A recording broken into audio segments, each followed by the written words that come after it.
inyong lahat mga good vibes. Ito po ang inyong Good Vibes Pilipinas. Pinamumunuan ng inyong Papi Melvin Mata. Kasama sina! Ito naman po si Papa George. Magandang gabi po sa inyong lahat. Magandang gabi sa ating mga kabarkadahan. Samahan niyo po kami sa susunod. Na-excite ako. Marami tayong guests. Sa susunod na 1 oras at kalahati ng masayang talakayan.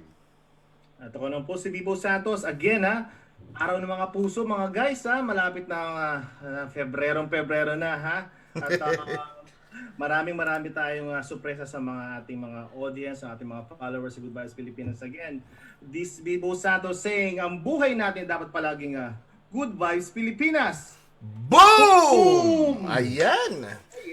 Ay. Kamusta mga parts? Oo, mukhang nanginginig na naman ako sa mga ganitong diskusyon, Bibs and Papa George, ha? Actually, mga besties, nagulat sila, di ba? Ang dami ng pamilya ng Good Vibes Pilipinas. Bigla. Diba? Nanganak, ha? Nanganak bigla. And marami tayong mga sinasabi nating mga talakayan later. At I'm very sure na marami tayong matututunan sa mga ating mga talakayan later. At again, guys, paki-shoutout lang din po sino po ang gusto mag-share po ng aming mga live, Facebook Live. Paki-share lang po, and also kung may mga opinion po kayo, any comment, you can comment on our Facebook page. Yan. Papi, okay, nag-kiss mo na si Baby. Kayo muna. Siya nga pala mga good vibes, Bibs. Ang saya-saya natin ngayon. Mayroon tayong mga bagong sponsors. Yan nga eh. Aba, talaga naman. Sineswerte nga naman. Siyempre. Siya nga pala gusto kong batiin yung mga bagong sponsors natin. Ayan, simulan na natin kay sa 5Bs Humanitarian. Yes. Sila yung pinakaunang partner natin ngayong taon na to. Yung 5Bs Humanitarian. Palakpak naman dyan. Mabuhay. Pangalawa is yung Merchants Manila. Cousin, Elizabeth Santos. Sila po ay ang bago naming sponsors, hindi lang dito sa Philippine-Australian program ng Milton 97.9 FM, Community Radio, kundi dito din sa Good Vibes Pilipinas. Ayan, bago natin simulan, Papa George, ano bang balita muna ngayon? Mayroon ka bang nasagap na balita? Well, ang magandang balita di ba meron tayong nung nakarang ilang araw na scare dahil may nag-test positive dahil sa tennis open. Yep. Pero ang nabalitaan ko sa radyo kanina, I think pangatlong araw, 0. Transmission. Which is good. Pero ang nakakatuwa, kapag nasa labas ka pala, ganun pa rin, with or without transmission, ang tao naka-face mask, yung cautious maghugas ng kamay. Ako nga, lagi may dalang sanitizer, lahat man meron. Saka yung kahit sa kapunta, kahit na sa restaurant, McDonald's, kahit sa kapunta, talagang may social distancing. Which is a good thing. So, hindi na kailangan iutos. I think, ito yung lumalabas na, yung tao dito, yung very cautious ka din sa ibang tao. You respect their space. And also, mga which is a good thing. And also, mga beses, I'm very happy because being in a healthcare professional dito, di na ako kinakabahan regarding sa contact tracing kasi lahat naman tayo gumagamit ng mga QR codes.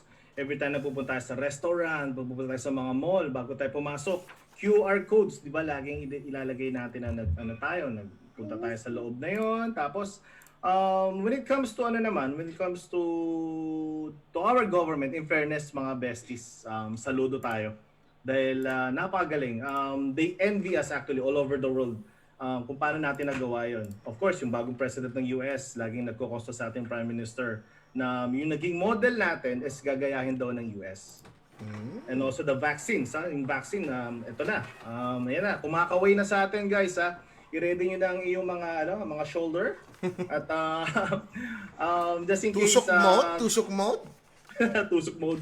And then yung sasabihin ko na din in the future, most of the time we have to be get in touch with our GPs kasi yung GP natin sila din ang magiging susi para sa vaccine natin. Manggagaling sa kanila kung kailan tayo mag-i-email sila actually, bigyan tayo ng certificate, may vaccine na tayo.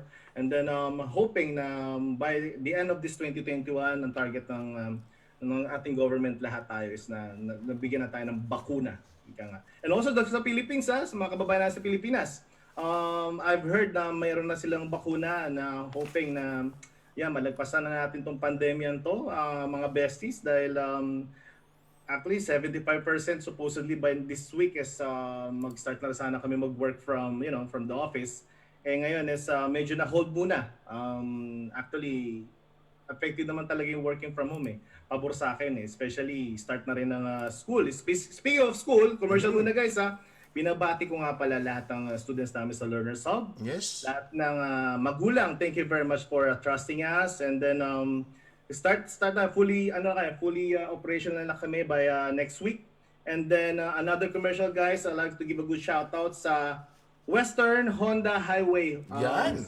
Ito. Batiin ko sila kasi kanina nagpa-full car service ako. Ang manager is Mr. Chanaka, and then the assistant manager is Kartik. So guys, a big shout out to you guys. Thank you very much for taking care of our car. Kasi guys, mga besties, alam naman natin ang mga sasakyan ngayon is necessity talaga. Alagaan natin sila. Hindi tayo makakapunta sa mga iba't ibang lugar tsaka sa mga good vibes natin, sa mga good vibes future sabihin natin food food tasting. Kailangan talaga natin 'yon. Go ahead guys. Yan, siya nga pala would like to go directly to our mini forum. Yon. Ayan. Sir. Ayan, ang ating Deputy Consul, General Anthony Mandap has joined the group. Alright. Okay, so may mga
Saan yan? Sa may CBD, Anthony? Port Melbourne.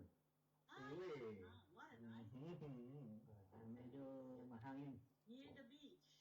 Test mic, test. Ayan. Sa likod ng bahay namin. Can you hear me now? Dagat. Yan, a nice place. Oh, naayos na ba ni Mr. Mata? Test mic. Wait pa yan. Sa'yo rin pala, sentro pala sa'yo ang technicals. Test Alam mo, mic. minsan nag-live tayo.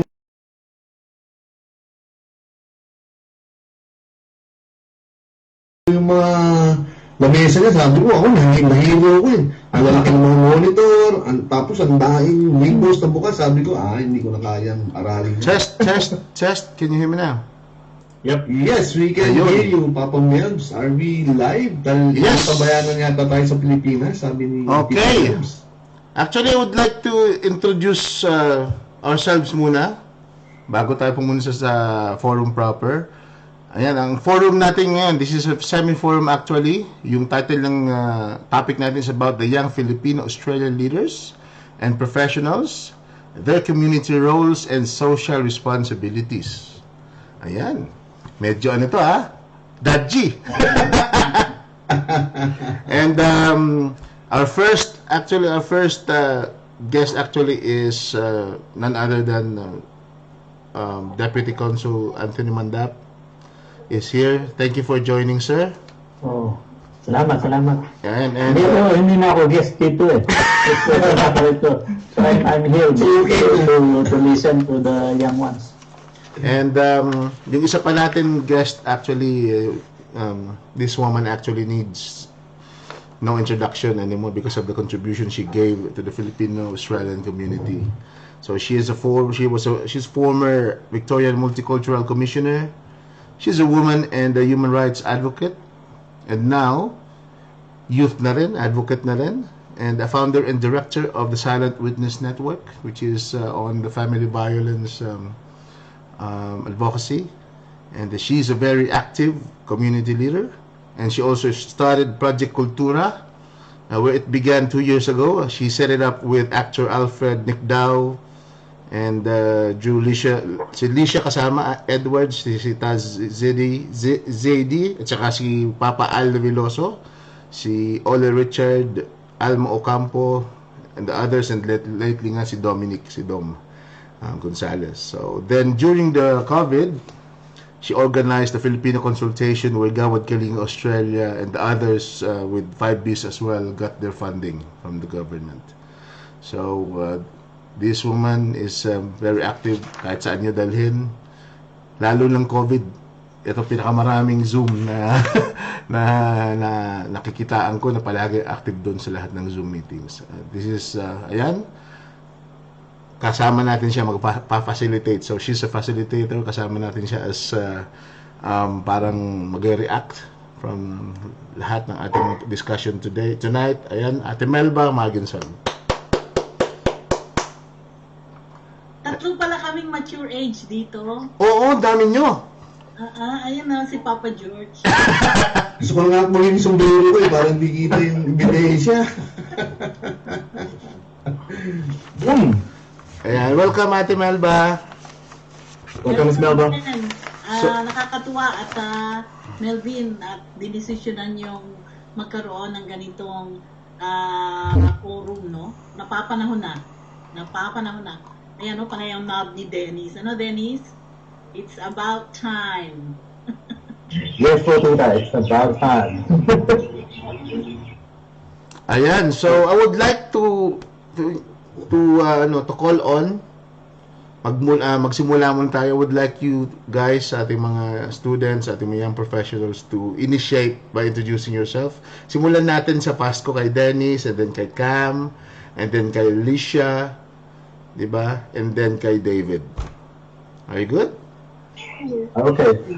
Good evening po sa lahat ng mga nanonood at nakikinig sa atin ngayon. Ako po si Dennis Sumailo. Kasalukuyang presidente ng Philippine-Australian Civic Council of Victoria. At kasama ko yung isa sa mga opisyales ngayon ng Executive Committee ng PASCO, si Carmela. Cam, would you like to introduce yourself? Hi, good evening everyone. I'm Carmela Aysena po. I am the Communications Officer of FASCO. I'm a studying international master's student here. I think I'm up next. Just a really quick background. I was born in the Philippines but came to Australia when I was 7 years old, and although I understand Tagalog, I don't really speak it, which is really sad for me because it's just so beautiful to hear people speak Tagalog, and I can't really play it in that way. But yeah, I guess I have been actively following Peter Melba's career since we came to Australia, and for as long as I can, been able to, been trying to volunteer for a number of different causes. At the moment, I work in local government, and I've been working in sort of population health and planning for the last 10 years now. It's me. Very thankful to be here. All right. Good evening, everyone. Thank you for inviting me, actually. I'm David from the Philippine Student Council of New South Wales. So we're just like the brothers and sisters of ASCO. I'm the current chairperson of that said organization, and I'm here in Australia because of primarily my postgraduate degree, which is a Master's in Development Studies. So yeah, I'm looking forward for tonight's discussion. Heavyweight pala itong ating lineup ngayon, Papa Mims. Oh, Jonathan, are you there, Jonathan? Hello. Yan si Jonathan. Yep. Yeah, Jonathan, can you introduce yourself? Yeah, sure. Was there a particular question at all? So tell me something about yourself, Jonathan. Okay, so I am. I was born here in Melbourne. Both my parents are one from Bicol background and the other one from Kabambangan background, and they originally come from Tanyong, Malabon. Though being born in Melbourne, I'm able to talk Tagalog, and yeah, it's part of my identity. And as I sort of get older, I think it's so much more important to teach my son a bit of Tagalog and retain a bit of that culture. My wife is Australian Irish, and so you might have seen that sort of little photo on my Zoom. That's us. I can tell you. I grew up in the suburbs in Melbourne, and what else? I'm a boxing coach for an Indigenous youth club in Fitzroy called Mesa, and paradoxically, I'm also an Anglican priest. There's a bit of a variety there of different things. And a lot of my, I guess, family, ninongs and titos, somewhat being involved in early Filipino community since the 70s here in Melbourne. Ayun. Actually, we're live now. You can unmute yourselves. And we're live now. Okay, you can share now. Medyo may technical difficulties tayo. And we're live in Good Vibes Pilipinas. We've shared it to Pinoys in Melbourne. We also shared it from Pinoys in Gippsland, Tagalog Learning, Milton Filipino Aussie, even in our radio station nakashare to. Okay? Even sa aming Filipino group. Are you on OFB? Yes. Okay. Check ko yan. Kasi pa na yung nila eh. Alright, let's see. Sharing. Bago tayo magsimula sa forum proper, sige, anin muna natin para makita nila. Marami tayong ma-reach out, kumbaga. Local Pinoys in Melbourne, saan pa? Ayan, sa Adventurers of Melbourne, Pinoy musicians, Ragon, Western Australia, Bicolanas of Australia,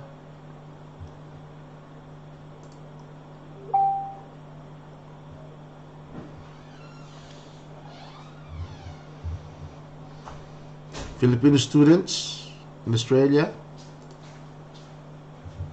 Pinoy Bloggers Australia.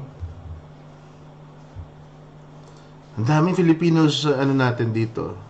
Ayan. Pinoy na busog is in the house. Malay na bang sa Indugo Boss. From Modesto Des Ruben Trilado. Mega love, mega shoutout sa iyo.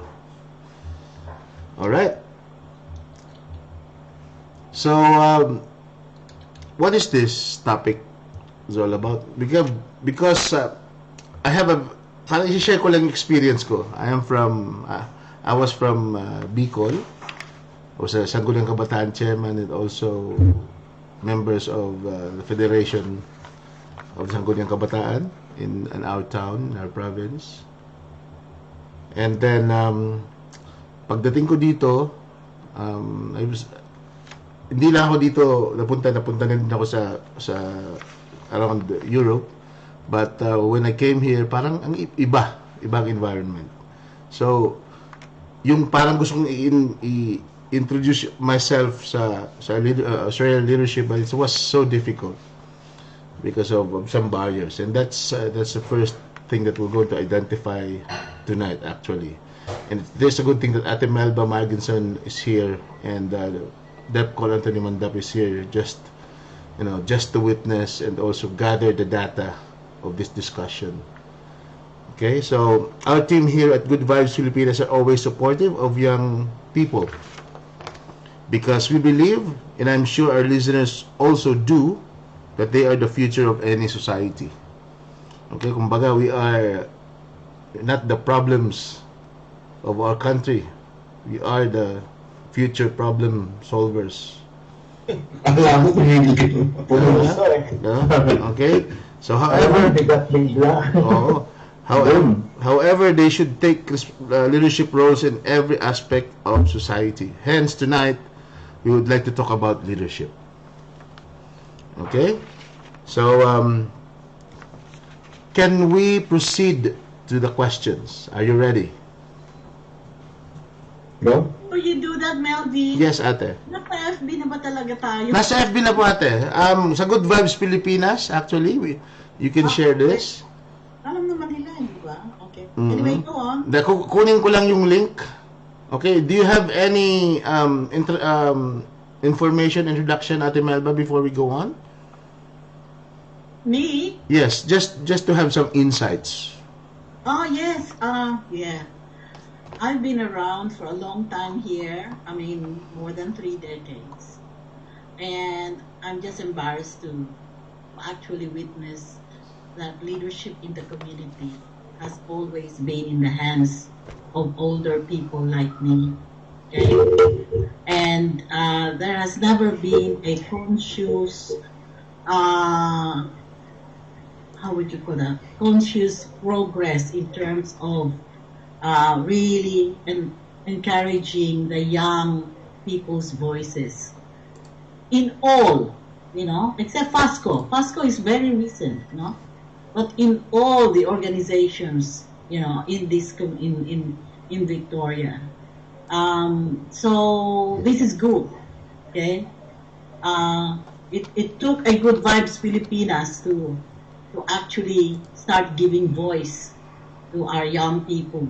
Up to now, there are no clear organizations of our young people, and even those that they said, are organized, were organized by their parents, So that is not true and genuine organizing, is it? So we would like to see this to be the start of the young people taking on the leadership roles. It's not late. It's not late.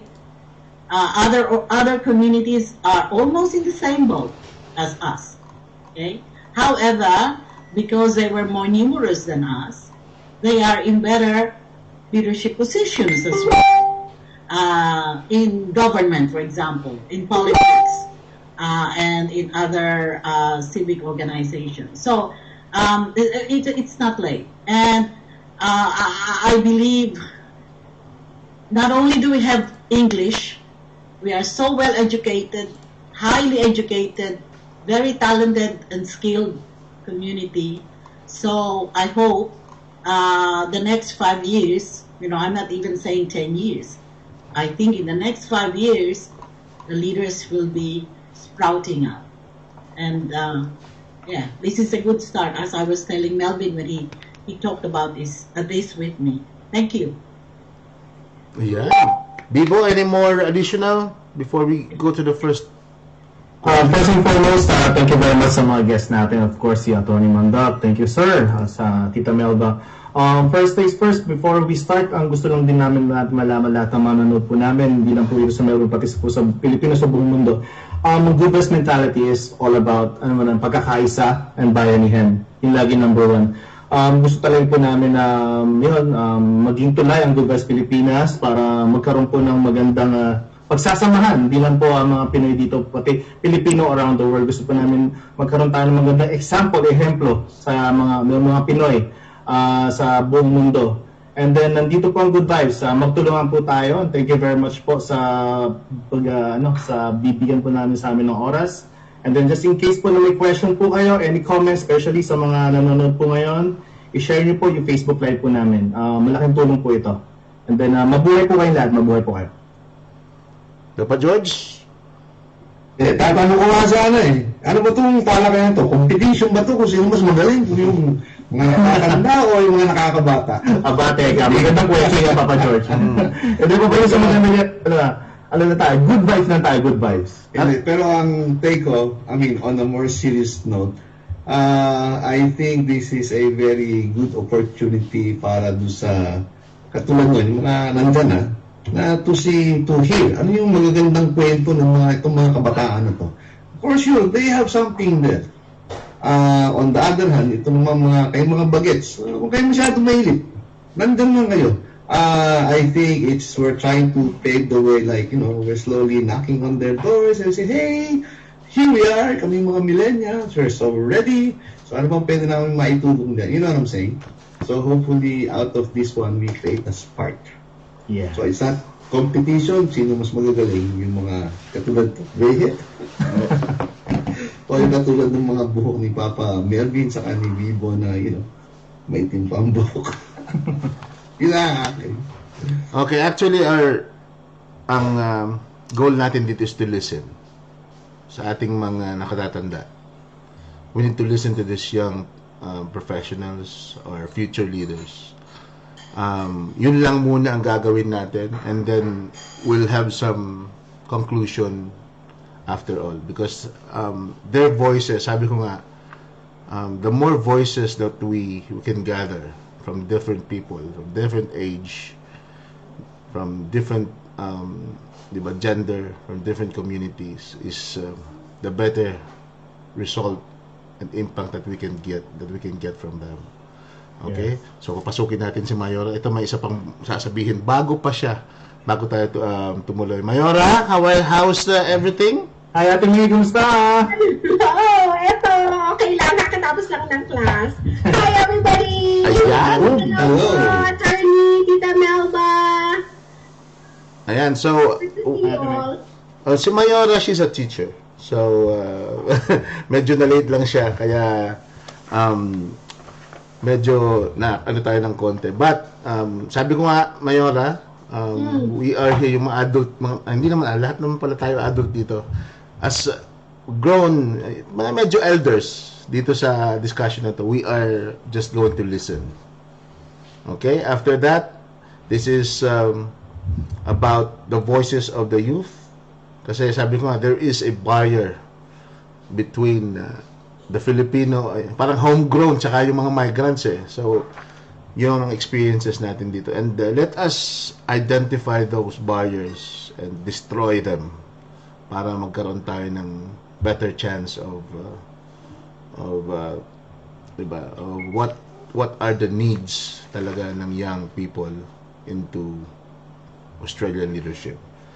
Okay? Are you ready, guys? Okay. So, first question. Actually, we're live now. We're shared 40 shared. Yeah, 45 groups and yeah. Okay, so yung kay Ate Melba, i-share ko na rin sa ni Ate Melba. Great. Sa Facebook mo, so that if Sige. I might ask them to get there. Yeah, just go to your Paki-share. ayun na si Dennis. Na-share mo ni Dennis? Okay, good. Okay, ang talakayan natin, we'll just rotate to the 5 young ones. Okay. We'll start with Cam, we'll go to Dennis, and then to Lisha, and then to Jonathan, and last is David Joshua. Okay? You can answer or you don't want to answer. Ang ganda, napaka-diverse, no? hindi kayo pipilitin, but this is your time na kailangan nyong ibigay yung ang inyong stand and personal opinion, kung ano man meron kayo. Okay? Pakikinaw lang, Melvin. Po, ate. Kami ni Anthony, nakikinig. Mostly, ha? Uy, kasama pala ako dyan. Kami kung kami kailangan mag-respond. Okay. Okay. That's the plan actually. I did not prepare anything because I'm here to listen. Yan. Ako din sana eh. Kaya lang walang magsasalita dito. Okay guys, are you ready? Okay, mute muna tayo, Bibo. Yep. And Mayora and Papa George. Alright. So, the first question is...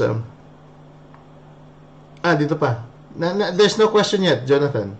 That's just the goal of this discussion. So, first question is, with the advent of internet and social media, your generation is now well exposed to various kinds of leadership styles, depending on where you work and live. Filipino international students under FASTCO are exposed to leadership styles in the Philippine context. Filipino Aussies born here or grew up here are exposed to Australian styles of leadership. And globally, we are all exposed to different styles of leadership in general. Okay? In your experience, what type of leadership will be a good environment and training ground for young Filipino Australians or young people in general? So, I'll ask again. In your experience, what type of leadership will be a good environment and training ground for young Filipino Australians or young people in general? Cam? Hi, yes, good evening. Quite a big question here, but at the top of my head, if I'm going to take this question, and I don't think there really is a one type of leadership. I think if there's anything we know, we are very diverse in the world. And then, as we said, we are Filipinos who also come from the Philippines, but Filipinos who are born in Australia. So there are different kinds of leadership that are perfect but can mesh together. So I believe that would be, especially like exposure and just learning. The wisdom of people who have been in the field in different circumstances can give so much, especially with what we know also. So it's like a collaboration in that kind of sense. I think of it that way rather than the one thing. It's more like a collaboration of a lot of things, if that makes sense. Okay. All right. Dennis? Yes, I have to agree with Cam on that one. Kasi mahirap i-classify ang leadership based on how we learn it from school, like textbook leadership, because, society changes. Context will actually provide meaning to the kind of leadership you provide in your community. That's why it's not just an IT thing when you become a youth organizer or a young professional leader in your field, but it's also all about EQ as well. If you are going to meld these together, balance it, and then you'll be able to coach, to support, but at the same time, not forgetting the fact that you are directing a group of people, not directing, but walking beside other people towards reaching a particular goal. Kasi yung parang directing other people, that's too classic already, and that's very autocratic. So, pinagsasama natin yung talino at saka yung puso ng tao para makabuo na kung ano yung bagong leader ng lipunan nyo. Yun po. Alright, Lisha? Yeah, I would have to agree with Dennis as well. Like, I think when I reflect back on, the leaders that brought the best out of me, they're the ones that saw me as a whole person and tried to understand, I guess, my whole experience and not just, the sort of deliverables that you have to have met at work. And it's really, about empathy, kindness and respect and valuing a person. And I think, those from me anyway, like I can only speak from my own experience, have been like the best kind of leaders and the leaders that I kind of want to aspire to be as well.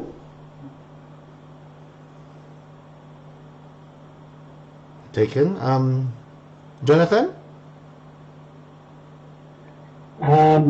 Sort of looking back at those opportunities I've been given to sort of climb the ranks, I guess, in different things. Each leader I know has always had to understand there's a measurement of risk involved in bringing a young person or promoting somebody. And I think there needs to be a measure also there of that sometimes they will fail. And that's okay. That in failures too, that we can learn and continue to be shaped and grow as potential leaders in whatever field we are in. But I think that initial getting over that aspect of risk is often a barrier. And I think of people who have had to deal with a lot of the history in organisations and are sort of still mending or hurting maybe that where they can't see the vision of what is ahead because of those sort of past things. So I think that again that goes back to, as Dennis said, EQ, the emotional intelligence as to awareness that then you're not going to be a leader forever, and you need to be able to pass on the baton, I think, to the next generation. Yep, so, grabe, binigat naman sagot nyo. Lahat na talaga kailangan mag-English. Kasi, sige, share from experience siguro, no? So, ever since I was a kid, I was always exposed to leadership camps. I was exposed to different mentors. I do have a variety of mentors who are leaders in their different fields. And there's actually terms in leadership that I was exposed to. So we do have autocratic, we do have transactional leadership, we do have laissez-faire, we do have participative, and we have situational leadership. But most of the time, like when I was like training and all, there's always this one particular leadership role that was always emphasized. It's what we call the situational leadership. So bakit you have a situational leadership? Situational leadership basically means that you need to adapt to whatever crisis there is. Kumbaga, for example, transactional leadership is for work, employer-employee relationship. That's kind of leadership that you see at work. You see how you do have laissez-faire, hands-off. These are kind of parenting leadership, things like that. We do have participative. This is leadership within a group. Like, for example, group work. These are the things na meron diba? Autocratic, these are like for executive positions, probably like dictatorship and ganito. Pero yung situational, it's more of like mahirap. So you need to balance those kinds of leadership styles depending on the situation. So yun yung lagi sabi sa akin. For example, if you're given a scenario here, what kind of leadership you need to do? For example, you need to hit hard goals. What kind of leadership you need to do? Siyempre, kailangan mo maging, paminsan, kailangan mo maging transactional. You need to put reward on the person so that they will do the job well. So that kind of leadership, lagi yung pinagusto sa akin. Pero, if there's something na natutunan ko, and would like to emphasize, sa kind of leadership na yun, there's always this one thing na sobrang important element for me. It's what I call like burden sharing. Because a leadership without a burden is basically like nothing. If you're not tied to something that's close to you and that really hurts you, that you want to do something, like you have this drive, you have this certain fire na, teka, may gusto kang baguhin, may gusto kang gawin, may gano'n. Kung wala kang gano'n, you're likely less likely to be an effective leader. If you don't have that kind of burden, you cannot share that burden to others as well. And therefore, they will take the job lightly. If you do that, sabi ko, if you are in line, yung burden can be vision, burden can be a vision, pero yun nga, gusto ko yung term na burden sharing. Because if you're not able to share a particular burden, and that's something, yung time na yun, yung fire na dapat kung kailangan yung burden na yun needs to be addressed, at hindi mo siya mapasa sa iba, it will be gone. For example, for all the generations, like ang struggle natin, this in our Filipino community, yun ang mamatay yung culture natin. That's a burden of the older generation. Kung hindi yung napasa sa younger generation, patay na yung culture natin yun. So, importante sa akin yung burden sharing because it also talks about leadership succession. It also talks about, it addresses the intergenerational problems that we have between community organizations here in Australia. So, yun lang, masyadong mahaba. Sorry po. Yan. Actually, maganda itong first question natin. Ate Melba, would you like to summarize? Ako taga-summarize. Yeah. Actually, I give leadership courses here in Melbourne, and all your answers actually remind me of the responses of the participants. So you talked about the importance of collaboration, that walking beside people, and not in front of them is very important. That capturing the hearts and minds, and not just the minds or the hearts on one side, but both. Okay.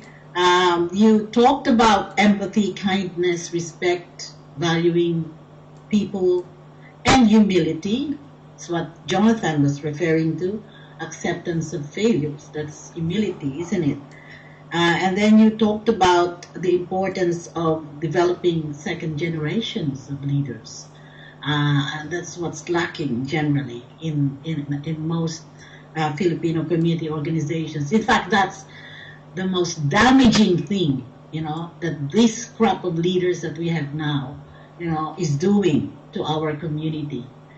They don't look at second generation planning.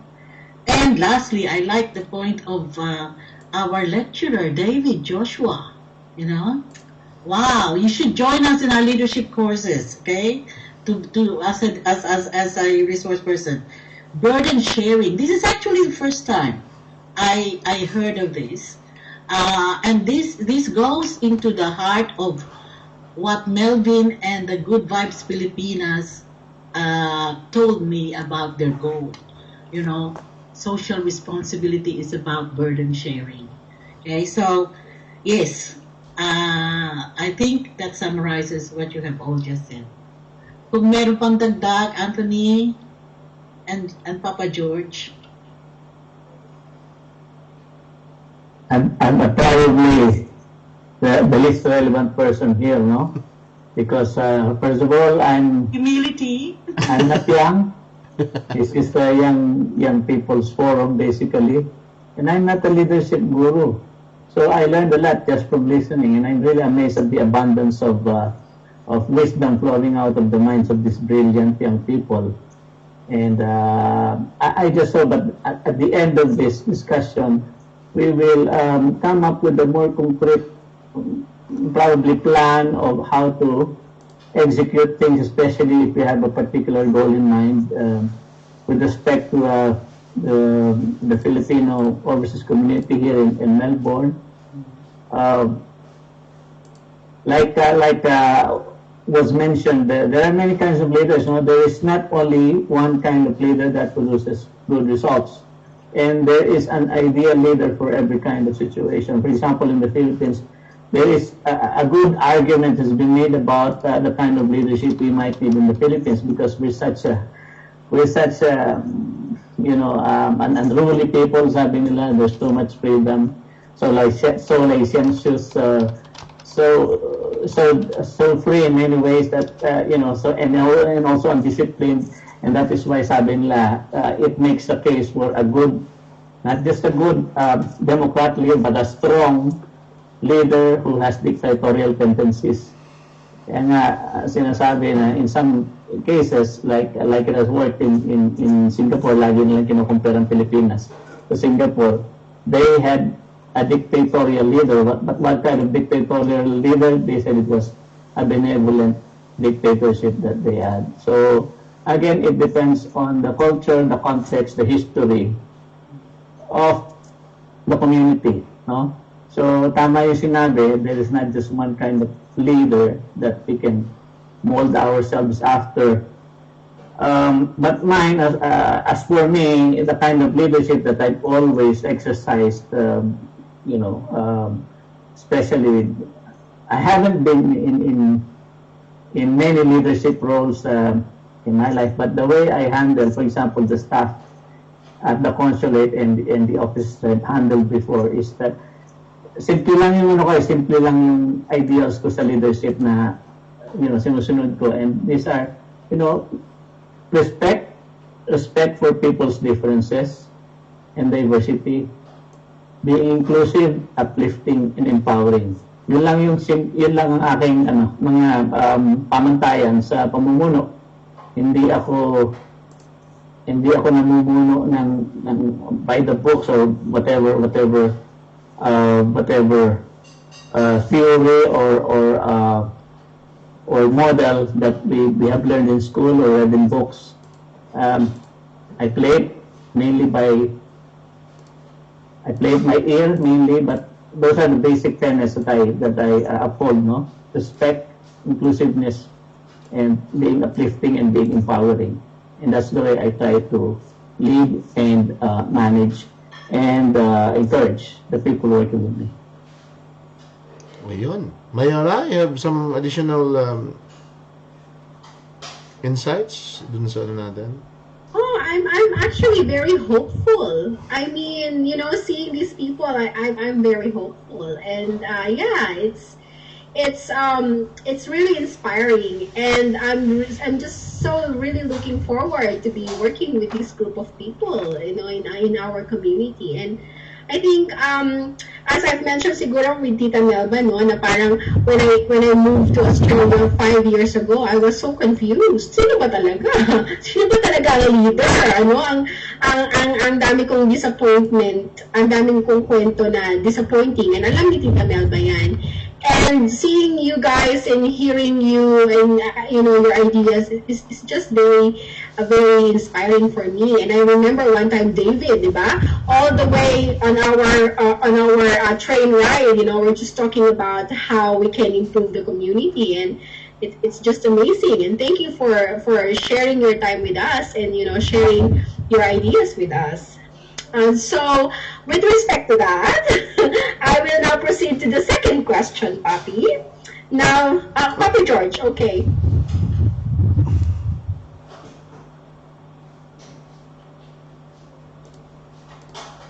Nakamute ka, Papa George? There you go. Sorry, I'm not that techy. Na-impress ako doon sa mga kabataan. Feeling ko, pag ito pala naging mga leader, mahalang mga talent pin ito. Isipin mo yung caliber na ng mga binibigay nito. Pero ito naman yung point ko lang. Kasi, what does it take to be a leader? Ang daan natin sagot, no? Ito naman ang question ko. Para hindi ka maging leader, anong dapat magawin para hindi ka maging leader? Ito yung yung experience ko as a migrant back in 2004 coming in. Kasi, pag isinuko mo pala yung leadership mo, pag isinuko mo yung kakayanan mo, at isinuko mo yung self-confidence mo sa ibang tao, that's the end of you. That's it, forget it. Kahit na 100 ka lagi sa exams, kahit anong gawin mo, kahit maging sister ka, pero pag isinuko mo yun, this will be a very classic, and this is a migrant going to a foreign land. Yung, di ba, sa Pilipinas, ang isip natin, yung mga puti, mas magagaling. Na, you don't buy that, you don't sell that, don't ever think about that one. Kung malubak po yung English ko, pero that's not enough reason para isuko mo. And then number 2, yung sa succession, yung mga transgeneration, yung sa generation to generation. I mean, seriously, ang payo ko sa mga bata, never beg for your opportunity. Kasi hindi nyo kasalanan yan. Dapat yan, yung mga senior, they should be on the lookout that they should be training yung mga dapat sumunod sa kanila. So, hindi ka pwede nakaupo dyan for the longest time. That brings me to another third point. Kayo mga millennials, bagit. Down the track, yung mga anak nyo, mga apo nyo, lalaki, kayo, magiging ganito na rin, puting buhok. So, ang challenge is, once you're on that stage, are you going to train the next generation after you? Or do you want to hold on to that power, to that, that all of those? Yun ang akin. Ayan. Madami pa Papa George ha, madami pa tayong topics, limang questions. Tabihan yung puso. Ako muna, gusto ko na magsalita eh, kaya lang medyo gusto kong pigain muna eh, para mas masarap mamaya. Alam mo ba yun? Yung parang kumakain ka ng halo-halo, yung ano muna, yung sabaw-sabaw muna bago yung laman. So, okay Mayora, are you good? Nako, mainit ang magiging talakayan na to pagkatapos nitong question na to. Ayan, kaya humanda kayo. Okay. So what do you think, this is the question, what do you think is the role of youth leadership in the new normal? For example, social media and the proliferation of fake news. Pag-issue yan. Pandemic. Okay, global crisis like climate change or democratic backsliding. Ayan, ako, ang iinit na mga talakayan nito. What do you think are the role of youth leadership on those issues? You can pick just one issue and then you can expand on it. Cam, are you ready? I read that like if you said I can think about everything, it's like, well, we can, actually, wait. We'll get it. Ano na, since limang questions, so nauna na si Cam, so we'll go to Dennis first, and then the third question will go to Alicia, and fourth to Jonathan, and the last question to David will rotate. Okay, so let's start with Dennis. Sige, Dennis. Happy na sana ako, ito ka mang unang tinawag. But anyway, I think I focus on the first question, like what's the role of youth leadership now? And I think matutuhog kasi iba't iba yung mga issues kasi na sumunod dun sa first question na yun ay matutuhog na siya dun sa main question, which is what's youth leadership now? And I think para sa atin, youth leadership, youth in general, may tatlong roles na ginagampanan. I think one major role of the youth nowadays is to produce or reproduce things. Kailangan natin na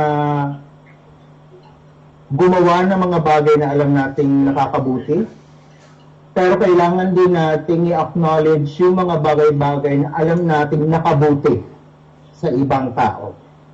Because if you do not acknowledge the presence of all these positive things, you could not actually create something new, which actually leads me to the concept of new normal in this pandemic. Kasi minsan nga napag-usapan namin sa FASCO meeting namin na we are the pandemic executive committee of the student council, and it's so hard to run an organization via Zoom. But we are suddenly, all of us, I'm not talking about FASCO, but all of us, we are all boxed in this idea of new normal. And then we try to address the most common problems that resulted from this new normal. And then we did not think about other things outside this new normal. Parang, if you look at all the projects of all organizations worldwide, you can observe duplications, redundancies, lahat ng, most of the experiences din naman kasi natin lahat pare-pareho. But I'm not saying that we do not address these common problems we have right now. These should be addressed, like food, shelter, basic things, these are basic needs.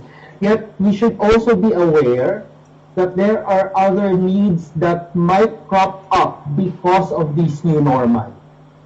Wag lang nating bilang youth leader, wag lang nating tingnan yung ating community in the current context. As a leader, meron kang pananaw na after this, there's no going back. There's no such thing as after this pandemic, we go back to the old ways. There's no old ways.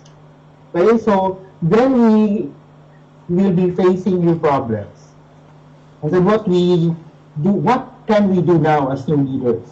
What is this new normal that we have? And then what can we do to be able to help not just our immediate community, but ourselves as well, to traverse this new normal that we have. Yun po.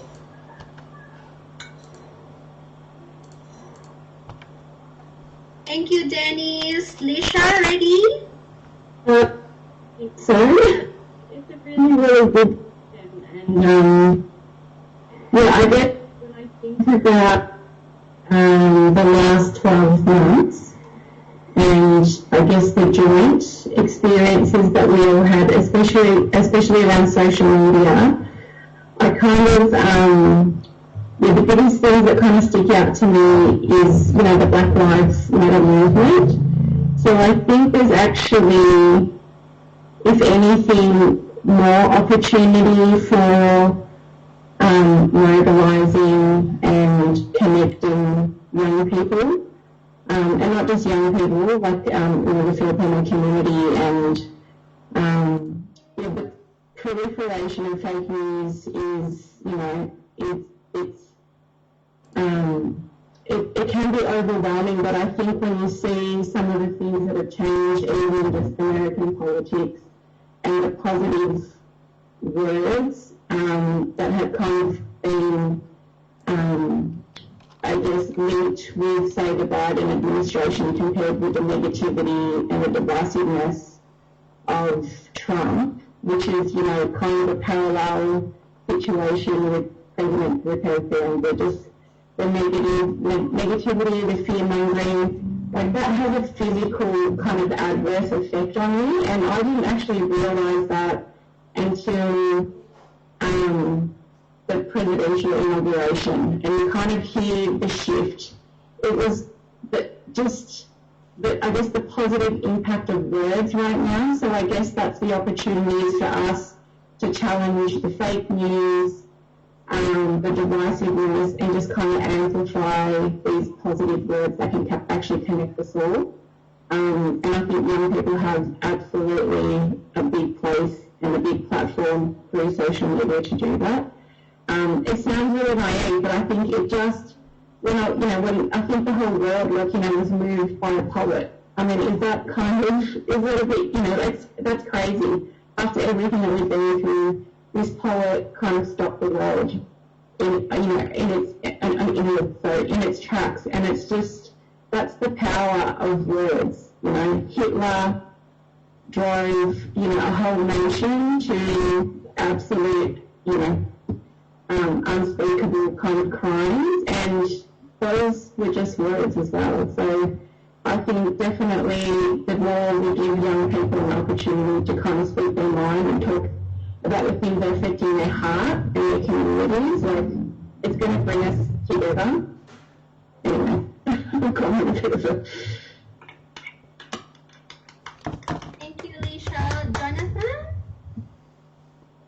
Such a very broad area of different topics. Look, I'll tackle just one. I think of social media and how it's really transformed the way we communicate. Way news is distributed and so forth. So, one of my friends who works in media, he said, before social media, people were trained in radio and media before they were actually put on a radio station or on the news, etc. Social media just completely sort of wiped that out completely. The training of what's appropriate to actually say, fact-checking certain things, and so forth. I think, I think we need to, as young people, need to take just a bit of a step back in understanding. I guess we understand we young people have more of an automatic process of what's good social media etiquette.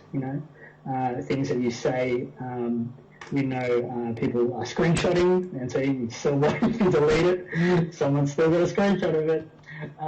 So it is important that I think young people are a bit more aware, a bit more aware of those areas. I think that's the difference between the younger generation and older generation, understanding what social media is for. So I often get asked to voice more opinions on my social media, and I think that is quite an interesting area, and I'm not so willing to always be blurting out exactly everything I think. I need to really discern and think about what I'm about to say and who it affects. Because I do have a broad range of people that aren't just an echo chamber of my own voice and my own opinion, that there are people there that will respond or may get hurt from something I've said or done. I think it is just that sort of, that the social media is a new phenomenon, and I think as a young generation we just need to know a bit better how that can be used for positive voice, and encourage those on the margins that don't have a voice. That's just one area. Salamat, Jonathan. Let's hear it from David. Alright, so I can do mix of Tagalog ulit and English. So going back to the question, what do you think is the role of youth leadership in a new normal, given those topics? If there's one word that I would describe youth leadership right now, it's the term frontliners, which is basically one of the most prominent words during the pandemic. If you can see now, if there's a trend actually, you can, when you're scrolling your social media pages, there's plenty of fake news, right? And as you can see, even in the family, it goes in the family, you can share like isang relative mo, send sa group chat about this and that. Alam mo ba, ganito, yung vaccine daw, ito yung side effects, mga ganito. Alam mo, gano'n yun. Tapos, you can see sa mga group chats namin, sa mga young individuals, they would tend to differ like, wait, na-fact check ba yan? So, yung mga ganito mga bagay, it's kind of a culture right now ng mga younger generations to somehow, you need to question things. Kumbaga, if there's one, di ko sabi ko totoo sa inyo to pero the older generations before, they were told to less more of like question things. Kasi ako, they grew up, ako lumaki ako sa magulang ko, diba? I was told to listen, but not really teach how to ask questions. But parang even in the school system. So kumbaga, ngayong generations here, there seems to be a different culture where people, the younger generations, question things. We question for example, human rights abuses. We question a grave natural environment na damaging mga ganito. For example, fake news. Some people say, teka, totoo ba yan? Na-fact check mo ba yan? Anong sources mo? Yung mga ganun bagay, it's a culture of the younger generation. Therefore, I would say, the younger generations are frontliners, at the same time defenders of what is true, what is right, and what needs to be that will serve a greater good for everyone. For example, puntahan natin ang area ng social media muna, since as you can see, the younger generations, ito yung main mode of information gathering namin. We don't usually tune into the news anymore. I don't know if the younger individuals share this with me, but I tend to sit down on the couch and watch the TV for news. I scroll them in the morning. That's my daily coffee.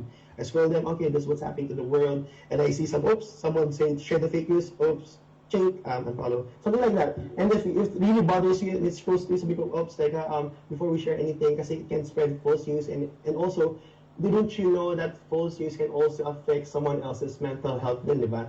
For example, sorry. And for example, sa naman ng pandemic, one of the things na overlook natin, on top of being giving away commodities or immediate needs sa mga tags ng food, shelter in this one, is sa mga nakaligtaan natin is the mental health. And I think marami sa mga youth nag-advocate for this one, and therefore napakinggan nga ng mga older generations. So therefore, nakita niyo yun, yung mga bagay na nakasanayan natin, hindi na siya nakikita most likely ng mga older generations, but the youth we're the ones to see it, and therefore can add more to the solution, di ba? Pero on being a frontliner then, the youth also becomes the most vulnerable. Kasi they are the ones being attacked. They're mostly the ones misunderstood. Most of the time, they're the ones who are told to sit back. Parang ganun. So, it is also crucial na we support the youth. We support the youth whatever endeavors they do, especially if it promotes the greater good. Pero we need to also understand where it is coming from. Kung ano yung mga pinaglalaban nila. For example, fake news. Ano ba yung kinalakihan nila? I mean, for example, sa fake news nga, ito yung sa family na sobrang spread ng fake news. They want to stop these things. You need to understand kung saan nagagaling yung mga pinaglalaban na. For example, sa climate change, you have this youth na galing sa, for example, sa Cordillera Valley na nasalan tayong bahay nila dahil sa deforestation. Yung mga ganun bagay na hindi natin napakinggan kasi we're not even listening to our younger generations. So ngayon, all the more na mas vocal yung mga younger generations na more. Pero, napapansin ko, all the more din paminsan na-neglect din sila of being heard. So, ayun, on being a top frontliner, they are the frontliners, but at the same time, they are the most vulnerable group. Therefore, we need to lend them a hand and give them support. Yun lang. Salamat, David. Cam, it's your turn. Yes, I do agree with everybody and everyone's. I do like the term with the frontliners, just because we also had an international research forum, and someone actually said that activism has already transitioned to social media, which is something that has been seen more, especially in a pandemic like this. But when you think about it, it's also like a double-edged sword, because like you miss connection, you miss everything. So, I mean, especially within programs that are given online, some people just don't want online anymore, and so it's hard to get some people to get into these programs and everything. So there is also that support that we need to give as leaders to, balance that out with them. And going to social media and fake news, as we need to help develop a sense of digital citizenship. So these students, I'm actually a teacher as well, so let me say, and that's actually something that we also talk about now, that with the changes of everything. Malinaw ba? Malinaw? With the changes of everything, we need to protect our students by teaching them how to protect themselves, and the responsibility of making sure that exactly what they read is right, or where is that coming from, does that stem from a place. But then it also stems down to a lot of things like culture.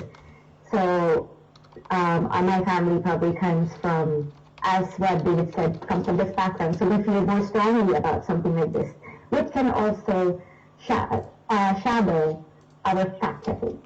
So there's a lot of things that goes into what the pandemic has unearthed. So as youth leaders, all the more we need to also learn to be able to help, especially with I also love how he mentioned about mental illness and everything, because that is something that we have put under the rug for a while, and it's good that now the voices are more heard because social media is now more focused. So yeah, it's like a double-edged sword. We just need to be careful on making sure that the right info is going to the right place, and making sure that people are responsible and ready to be able to take these kinds of information. So. Salamat, Cam. Tita Melba. Summary. Okay. I love this discussion. Okay. First of all, what stood out in the responses is the acceptance that there are a lot of challenges for the youth of today. Okay, and that part of it is actually acknowledging that acknowledgement of the past. Okay, and it's part of that, I would say, respect as well for the elders of any community, di ba? Na maraming nauna sa inyo, at marami kayong matututuhan dun sa mga nauna. And from there, no, you actually create your own space. Okay, so that's very important. Um, and then the positives that were brought up tonight were about the culture of the young people today. No, ang daming positives sa young people ngayon. Although on the other hand, sabi nga ni David, kayo ang pinaka-vulnerable. Okay? Kayo ang pinaka-attacked. Diba? So, ano nga yung positives yan? Yung inyong questioning, fact-checking, no? Curiosity. Okay? That's very important. No? Yung empathy and inclusion, nandiyan sa inyo yan. And you're very discerning. Okay? That's very important. And of course, expert kayo sa social media. Diba? But then on the other hand, sabi nyo nga, yung social media can destroy, people. No? The impact of the negativity of those, dictators and fascists, that are very much around globally, may impact sa inyo yan. Okay? So, that's why what you're saying is, it is important, that you accept the challenges of today, but then amplify the positive. I like what Alicia was saying. Amplify the positives.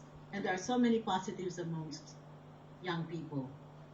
And of course, because I'm also an artist, I actually fully support what Alicia is saying, the power of words, the power of artistry, creativity. Let's use them. Okay? I grew up in the 70s and we used theater. We used music. Okay? That's where you can move people. Hindi yung puro binabasa lang na mga abstracts, So, yeah, it's so, I think you have it. It's just a matter of how you mobilize. And the last thing, hindi ko pala na dito, the opportunities are upon you now, How do you mobilize? How do you continue connecting? Okay? So that's the big challenge. Okay? Okay. Meron ba bang idadagdag si Anthony at saka si Papa George? Okay, let me take a crack at this question as well, no? Actually, between the two topics that we discussed, this one is closer to my heart because I actually I'm trained in the traditional media. All right, before I became a lawyer and diplomat, I was a journalist. All right, so nakikita ko talaga yung pagkakaiba between what we used to do and how things are done nowadays, no? It was mentioned already na yung social media is something good, something powerful, something that is at the disposal of just about everyone, no? Basta meron kang computer or kang tablet, no? You can be a mass communicator. Nung araw, very limited yung means para maging communicator ka, no? So, kung hindi ka mass media, you'll be content with, being in a group media or group conversation or interpersonal conversation. That has drastically changed over the last few years, no? Marami nang may kapangyarihan ngayon para maging media, in the sense na meron silang tools, meron silang audience, meron silang technology available to them, no? The very real risk in that is that, again, like you said, fake news, false news, conspiracy theories spreads more easily nowadays because everybody now has the means to propagate what they think is real information. So what is important now is to go back to how things were done. I'm not saying we should get rid of social media. Social media by and large is still good, but there are very real risks to it. It's fraught with real dangers. That is why we have to somehow adapt the ethics of the profession in journalism, right? Because even before these people, these veteran media personalities, became who they are nowadays, there is a set of rules that they have to adhere to. No? There is journalism ethics. Is there ethics in social media nowadays? Meron bang ganon? Do we fact check our information the way classical media used to fact check their information? Do they have an editor that goes over the manuscript of a journalist, or before that a text of a social media influencer goes out? Is there anybody higher than him who vets the information, edits and fact checks? Wala. So may malinaw na pagkakaiba. So ang suggestion ko, I think we have to borrow some practices that used to exist in the traditional media. Gamitin natin yun. There should be some ethics in the way we use social media also, because there are very real dangers to it. It is what causes so much negativity and so much misinformation nowadays. Some leaders can get elected based on misinformation, based on fake news, right? It can happen. It can very well happen. So, this is a word of caution for everyone. Let us be careful. Let us be discerning. It has been mentioned. Let us be discriminating in the way we spread and consume information. Napaka-importante po niyan. Let's go back to the traditional values of ethical media. That is what we need right now, itong mga panahon na to. Thank you po, Attorney Papa George. Papa George? Pwede bago pumasok si Papa George, meron lang dadagdag na information. Yes po. You all know Maria Ressa, Yes. Yes. the Rappler Rappler. CEO. She has been nominated for Nobel Prize. Okay, so that's a very just important contribution that we should be proud of. And we can hope that she gets it, okay? Because she is by far, I would say, the most courageous journalist I have ever, seen in recent times, okay? In recent times. Okay na, George, sorry. Yeah, ako isa lang yung tanong ko or isa lang yung challenge ko. Like, I think we heard itong millennials, itong new generation, apart from listening, you were now start asking questions, your curiosity. I think that's a positive quality. Discerning, may pick up po kanina. Pero ito yung question ko. I think from the outset, you will know kung fake news, twisted news, sensationalized news, or taken out of context. As youth leaders, what do you do? Are you part of spreading that, or are you there to, contain it? So, if you look back, what can we do? Ako yung naman akin. Kasi we can say a lot of things, pero kung ikaw pa rin number one na taga-share, so what we say and what we do is a little bit different. So I think one of the traits of to be a good leader is you walk the walk, you talk the talk. Tama ba English ko? Yun ba? Tama ba? Tama, Papa George. Bibs, pa. Yun lang. Because we are, lalo pagka-emotions na, blah. Yeah. Sorry. Okay, Papa George, let me answer that kasi alam mo naman yung mga age natin, yung gap natin pare-parehas ng wavelength. So, first and foremost, being sinasabi natin so-called millennials is it serves as a good responsibilities for us kasi pag once sa social media, anyone can be influencer, got it. Everyone can be a gamer. Pero pag once you have to click, may kasabi natin think before you click, di ba?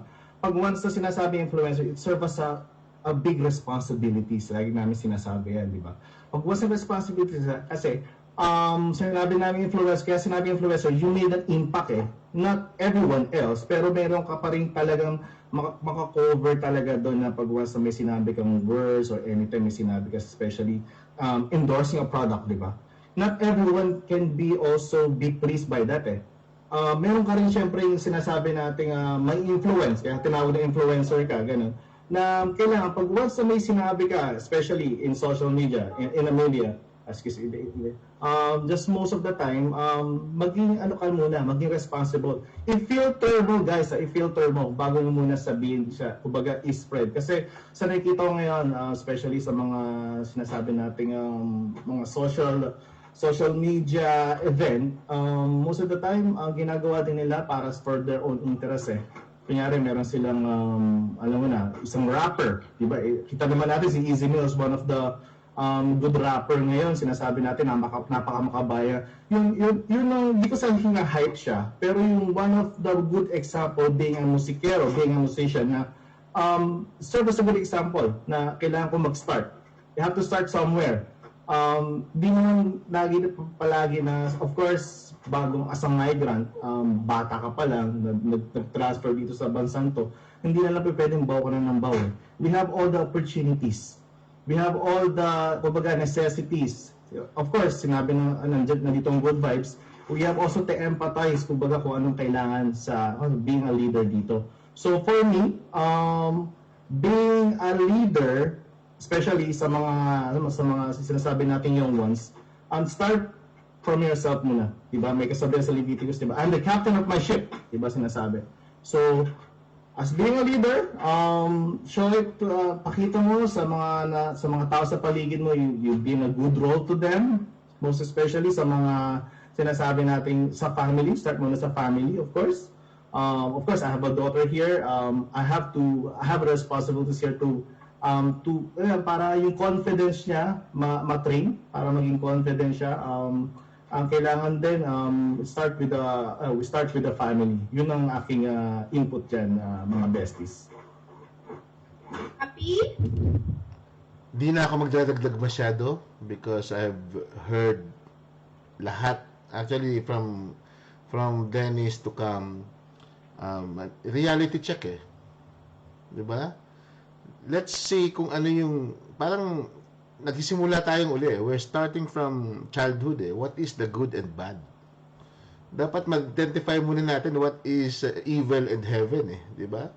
Ano ba talaga yung godliness? Saka kasi doon tayo magsisimula eh. You need to draw the lines for yourselves. Especially sarili. Sabi nga ni Bibo, we start from ourselves. Parang you need to look sa sarili mo sa mirror. Ano ka ba? And that's the start of something, especially in this era of social media, influencing, di ba? Yun magbabase doon. It might be a good influencer or a bad influencer. So you still have a choice. If you're going to listen, if you're going to follow, sabi nga ni David, you can just ignore. Yan ang sabi namin sa Good Vibes Pilipinas, nasa igibin ka. Pag nagbibigay ka ng negativity sa amin, ignore ka, no? Diba? Ignore you. If not, I'll block you. Ganun lang yun. Hindi ka namin kailangan sa buhay ko, sa buhay namin. That's how things should be running at the moment. New seeds to, new seeds. Bagong plants, bagong seeds. We need to grow up in a good soil, when everything is good weather, good environment. If all is good, sigurado, magandang bunga, magandang fruits ang pupuntahan yan. That's isang masasabi ko lang dito sa second question. Mayora? Napakainit na ang talakayan natin at palagay ko ay mag-i-extend tayo sa ating oras. So, ang gagawin natin ay pagsasamahin na natin ang question 3 at question 4. Okay, we'll put together question 3 and question 4 and I will just ask Papi to put question 3 and question 4 sa chat box para you can refer back to it. Sino unang sasagot? Mga nililete si kami. Alicia. Okay, so this is question number 3. Do you feel you have something to contribute to leadership in the society you're in, say for example Philippines or Australia, and how will you do that? Okay, and the follow-up question would be, what are the barriers that prevent you from contributing your skills, knowledge, and talents? Are there pathways now that should be cultivated and supported? Ayun. So those are the 2 questions. Okay, let's break this down, I think. And I was going to do some of the questions that not very easily prepared.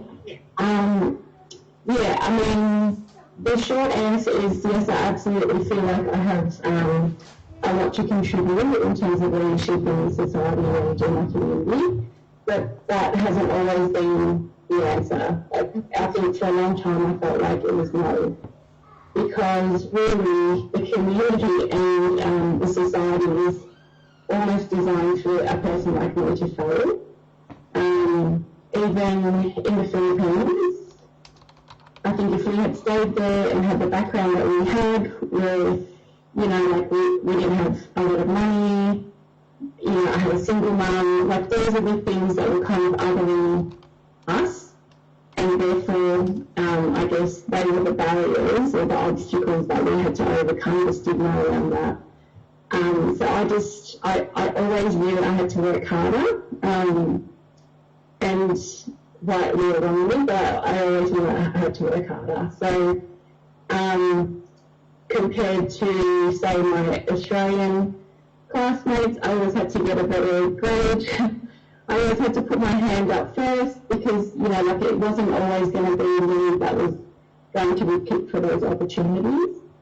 When I finished university, very, very quickly, like my Australian kind of peers got jobs, yes, almost straight away, and whereas for me, that wasn't the same experience. So then, you know, a part of me wasn't like a kind of refer back to what Papa George said earlier on, like, you know, what do you do then? Because then obviously the society doesn't want you to contribute. Even though you've worked hard and all the things, and then I just knew I had to do extra volunteer work because they said they wanted more experience. I had to study more. Like I'm probably, and this isn't, you know, like a bragging thing, but, you know, in most of the teams that I'm in, I'm probably the most qualified, like in terms of education. I've got 2 master's degrees and honours. But I didn't do these things for clout. I did them because I had to stand out, because I wasn't going to be treated equally. And I think, you know, I'm not trying to bring things down, but I think that is the reality. We aren't treated or seen as equals here in Australia, so we really have to kind of carve out our own excellence, I guess. But I think as well there's opportunities now, because when I go into, as soon as I started going to these workplaces, there was always, I'm the first, whatever, maybe the first Filipino to do this, I'm the first Asian in this, you know, whatever department. And so that comes with it, I guess, like a really great opportunity as well. And, you know, we have, and you know, it's a big responsibility, but we also have the opportunity to change these organisations from within and to change these workplaces. So, yes, absolutely we do, but I think the system is actually working against us. So we have to kind of work out a way to dismantle it.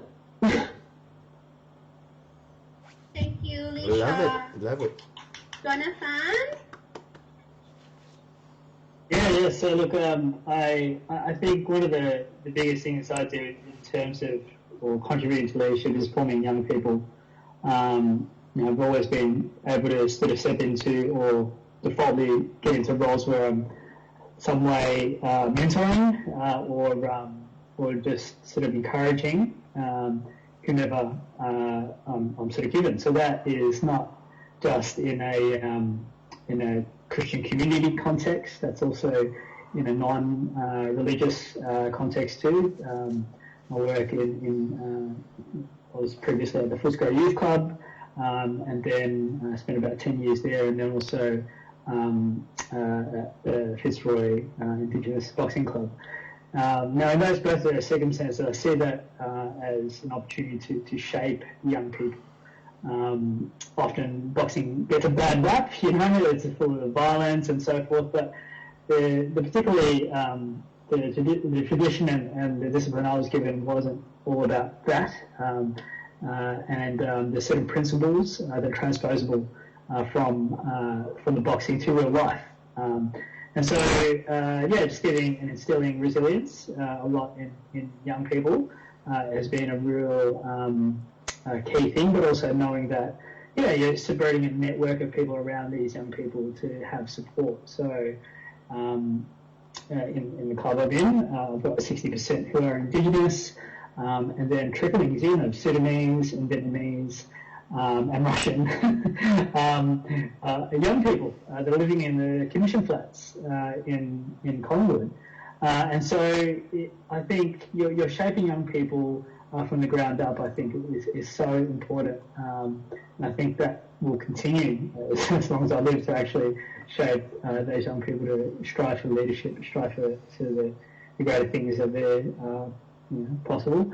One of my great dreams, I guess, of being from my background, being an Anglican priest and having quite an extensive experience in different Christian communities, is that I'd love to be able to theologically advise politicians to actually understand exactly, like as we know, like in Philippines, Catholicism is like a major force within the community, and how does that sort of translate in politics and decisions and policy, and so I think that's probably one of my dream jobs. I hope it pays well. So. Thank you, Jonathan. Love it. David. So I have to answer both 3 and 4, right? Yes. Okay, lovely. So for the third question, do you feel you have something to contribute to the leadership in the society you're in? Of course, I would say yes. Because when I came here, for example, I was like pinaka matter of concern is how youth leadership goes around in Sydney. And I've seen like there are plenty of older generations, but hardly any youth representation.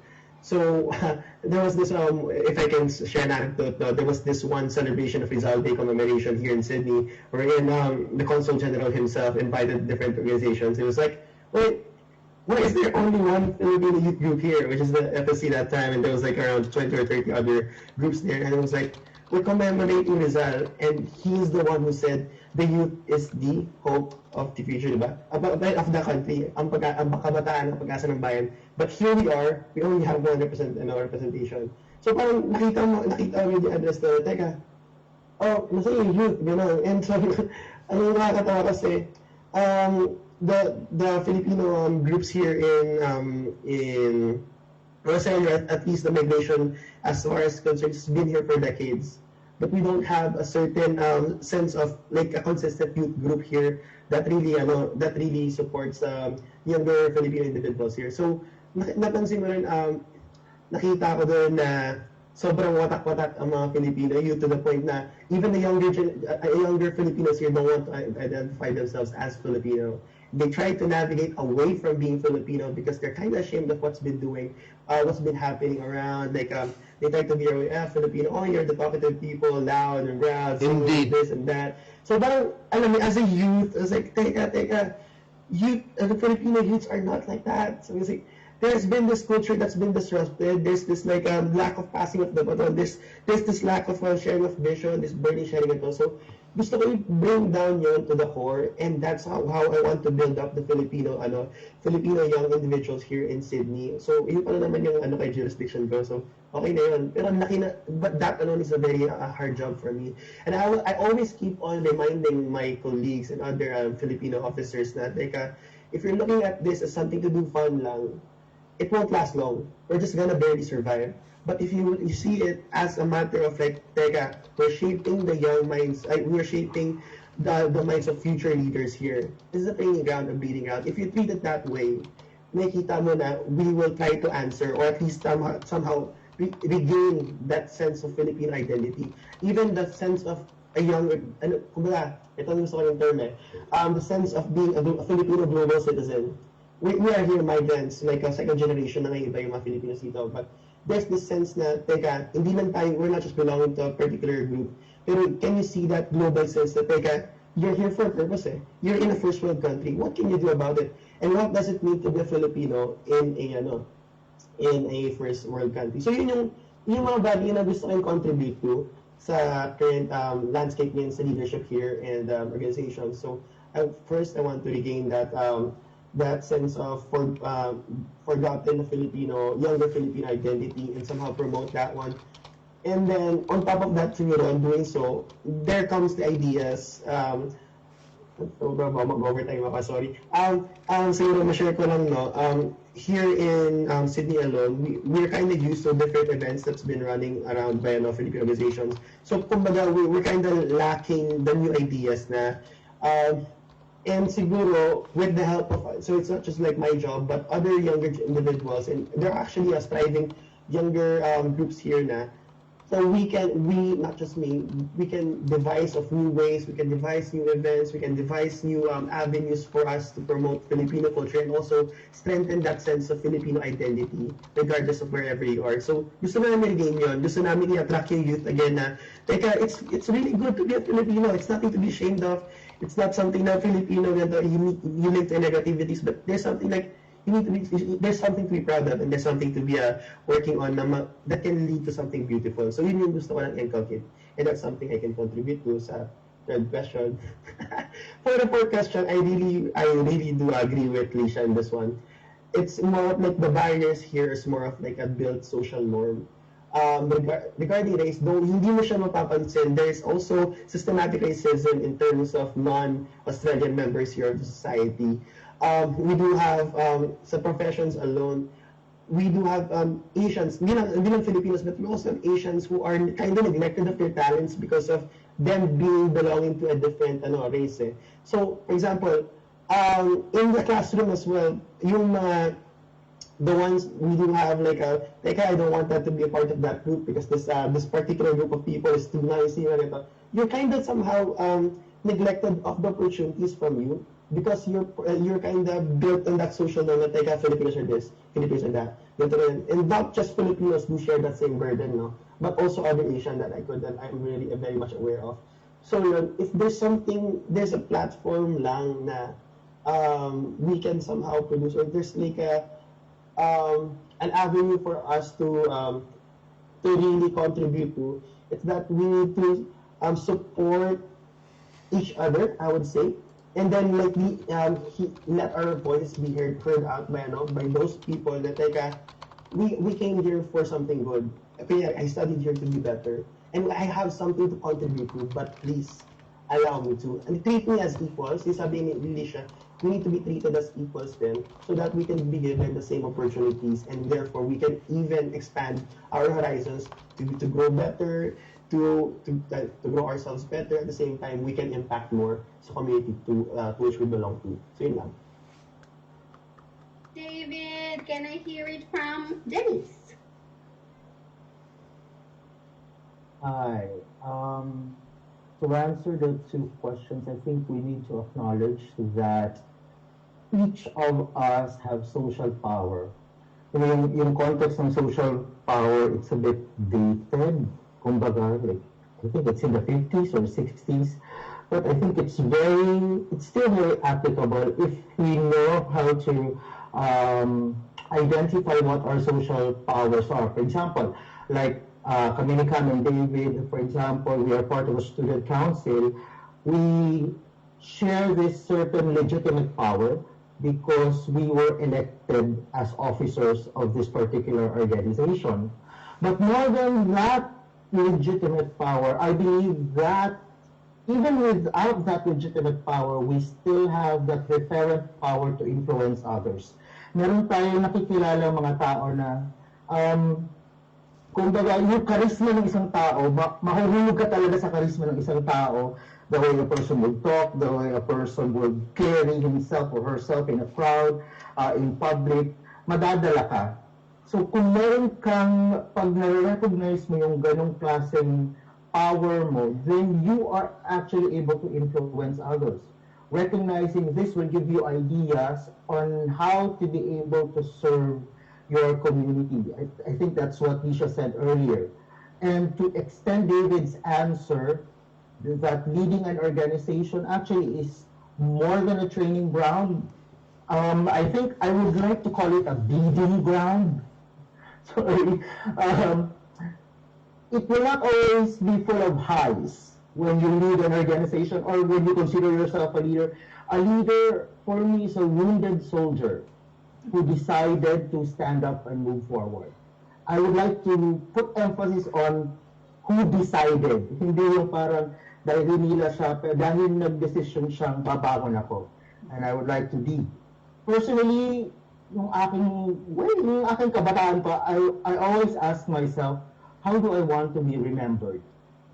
Parang hindi dapat legacy ng bata. Pero I used to ask myself that, and somehow it became a roadmap in a sense na lahat ng mga gusto kong gawin sa buhay would lead to that. It guided me to put myself into perspective, to move forward. Sabi nga kanina ni Papa George, huwag ka lang umupo sa gilid dahil napapaligiran ka ng mga taong sa tingin mo mas magaling sa'yo. Put yourself forward. The first month I got here, I think way back 4 years ago, I put myself forward, got involved in several community works, volunteered in soup kitchens, for example, because I want to know the community where I will be living in the next few years of my life. But then again, ang daming barriers sa buhay. Kaya nga din sinawag ko kanina, it's a bleeding ground. My personal struggles, for example, in taking leadership roles in a foreign land revolve around cultural and maybe a little bit of language barriers. There are some things that you cannot clearly articulate because of this language barrier. And what's this? There are some things na I'm not saying that Filipinos are not good in English, you know. However, there are some thoughts, emotions in particular, that are better articulated in the mother tongue. Cultural differences can be a barrier as well, especially for us newbies here in Australia.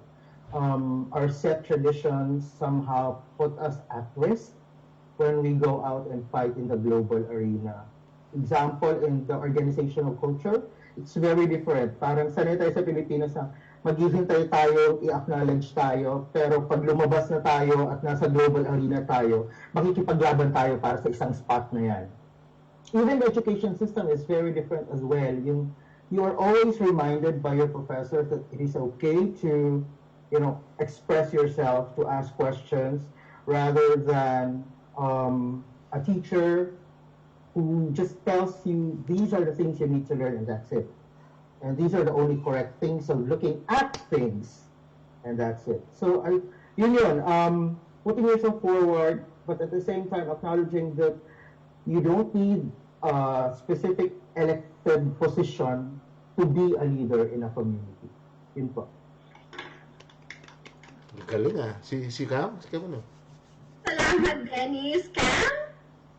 Well, I think everyone has kind of solidified a lot of things that I think everyone has a leader in themselves. So it's not really that we are granted this opportunity to be in a leadership position that is already actually said that there is a title that we are leaders. But everyone is the leader in their own right.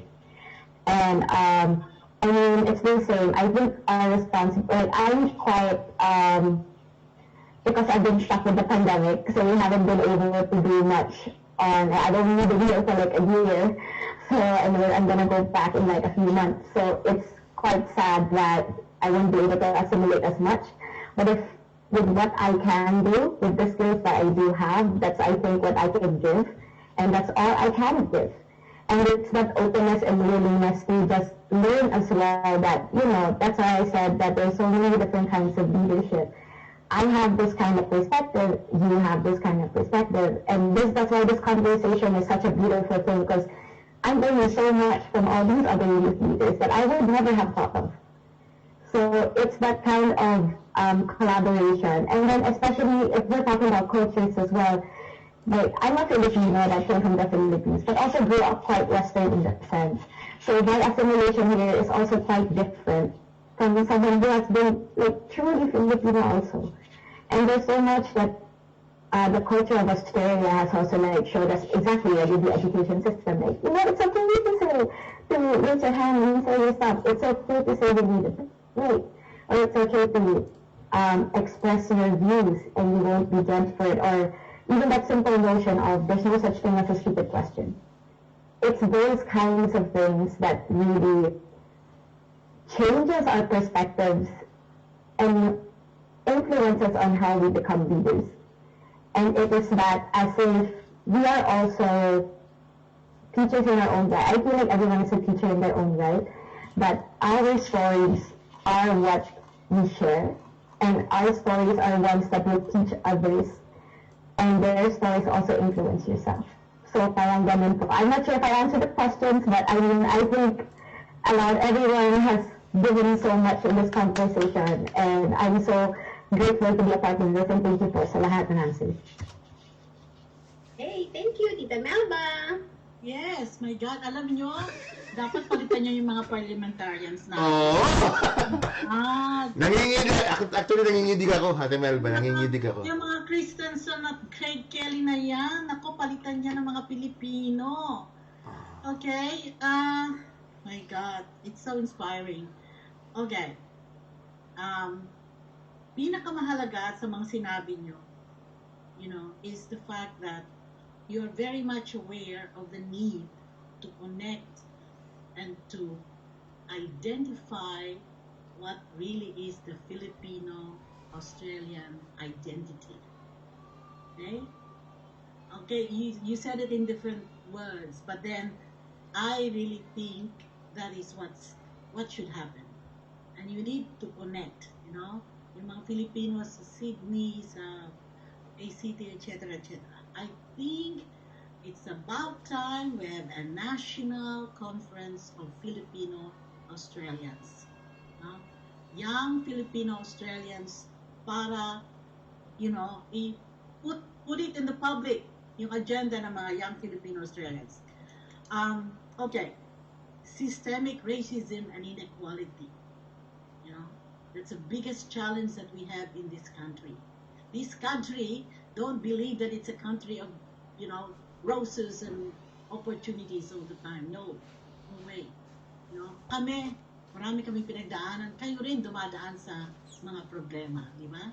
Of trying to be better, than these other people.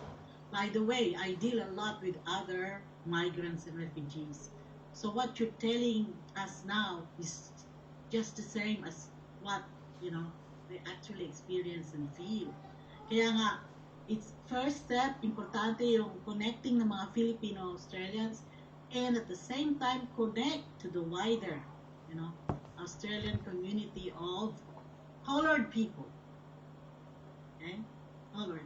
The people of color. Very important yan.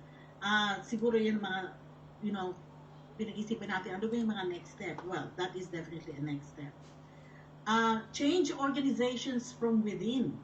Okay? Now, there are organizations that can be changed from within, but there are organizations that cannot be changed from within. At yung sinabi ni David na yung divisions in the Filipino community, sorry to be frank with you, yung mga it's true. Organizations sa Filipino community, you cannot change them from within. Okay? You have to bring them down. Bring down that culture of divisions, that were facilitated by this conservative type of leaders that we've had in the community. At hindi lang sa, Victoria, the whole country. Whole country. And then acknowledge your power. Sabi nga ni ni Dennis. But also be aware of the power structures around you. Okay? Pag hindi mo alam ang kalaban mo, wala, mahirap. Di ba? So you need to know kung ano yung mga powers na yan that you need to actually face and fight. And then lastly, sabi ni Cam, acknowledge our limits. Okay? This is what I can do now. Okay?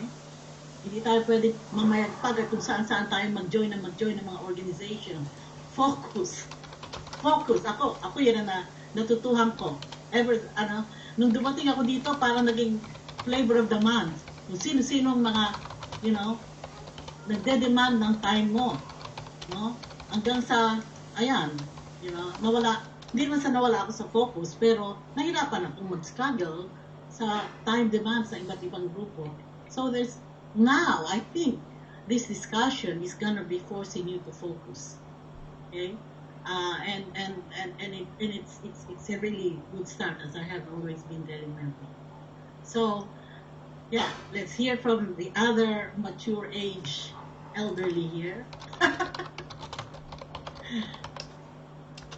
Sir Anthony? Thank you.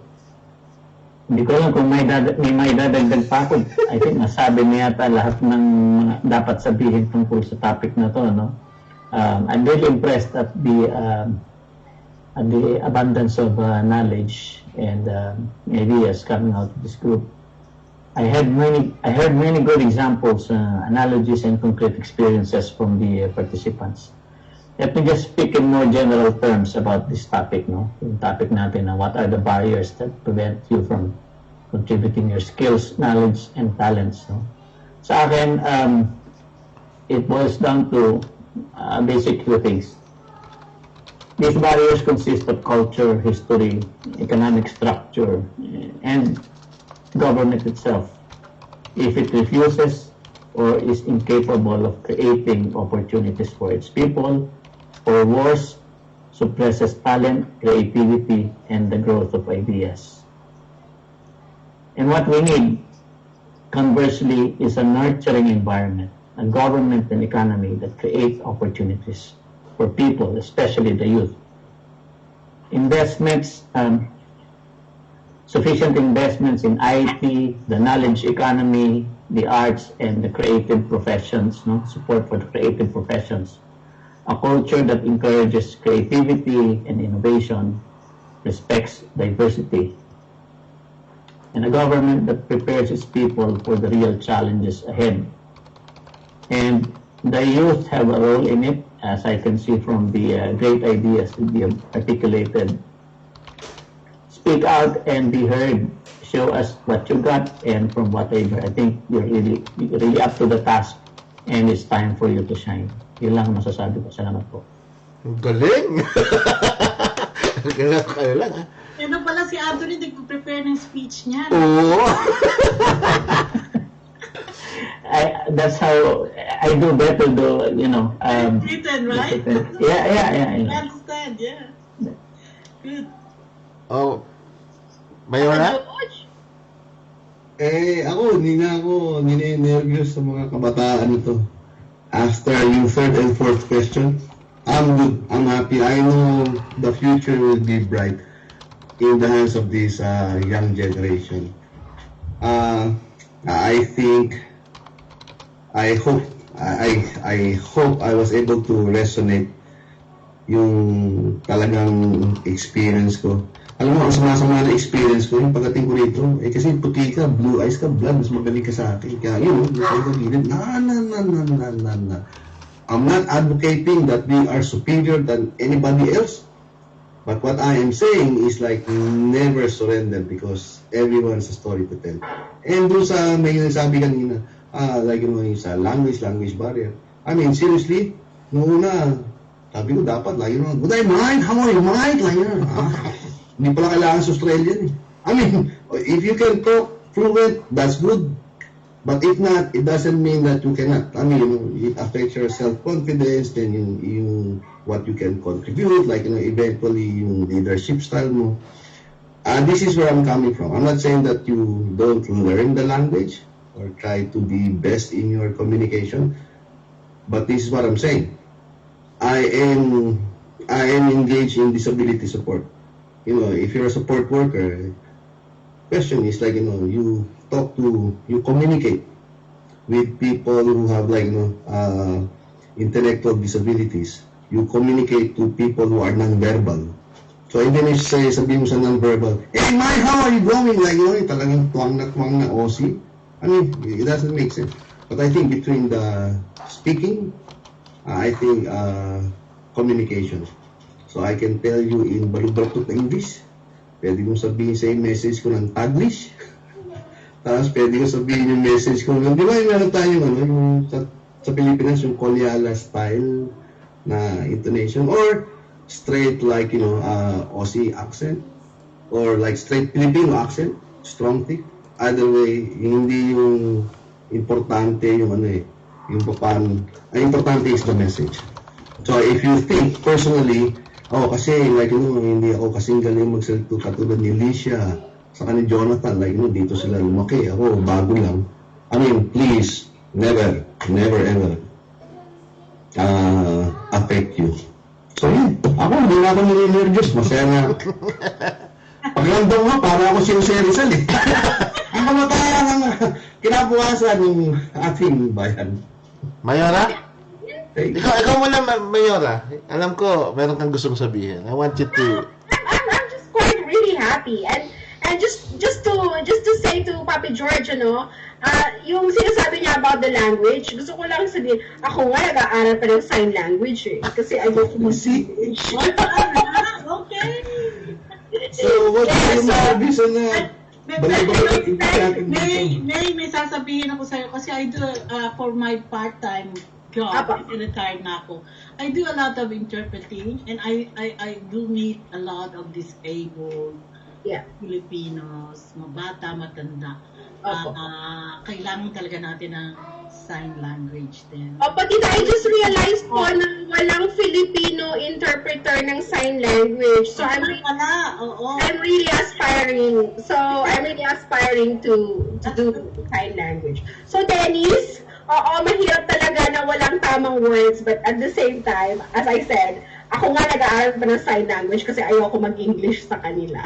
Sabi ko sa inyo, sa experience ko rin, this society will bend over, backwards, kung kinakailangan, para i-accommodate ang language needs natin. Nung nandun ako sa student council, sa parents council, school council, lagi kaming binabayaran pa ng eskwelahan yung interpreter para sa Vietnamese parent. See? So, kailangan tama yung sinasabi ni George. Tell them, I cannot speak the language. Okay?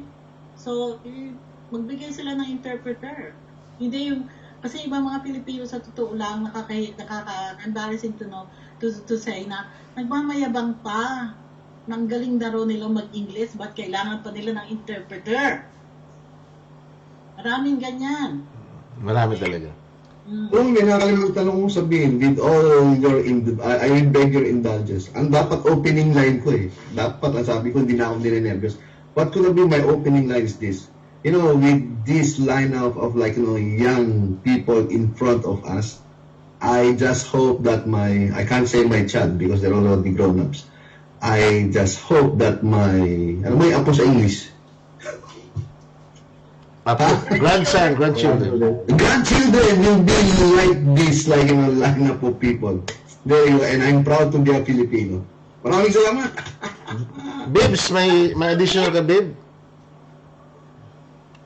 Okay, upon hearing their answer, mga besties, I'm very surprised and very happy. Excited din ako sa magiging outcome nito. And then, ma-advise ko lang sa mga kapwa millennials natin dyan is itaas natin ang bandila natin and stay hungry, ika nga, di ba? So, good vibes lang. Boom.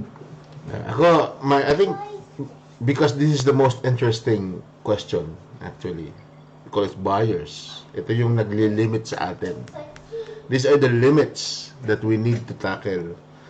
Di ba? Alicia and Jonathan just express a whole, di ba, bunch of changes and development that needs to be, di ba, put it in a context na kailangan, sabi pa nga ni Alicia, we need to change the whole system. And, ayan, David, Cam, Dennis, I get you. I feel you. Kaya nakita ko si Ate Melba because I'm looking for better leadership. Di ba? I seek and I found. Di ba? Parang ganun. And we face it. We have differences. Wala na tayong magagawa.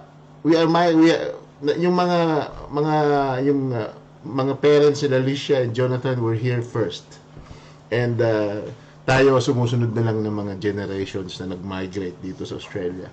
And I think the first na-identify natin na leadership in the Philippines starts from family and school.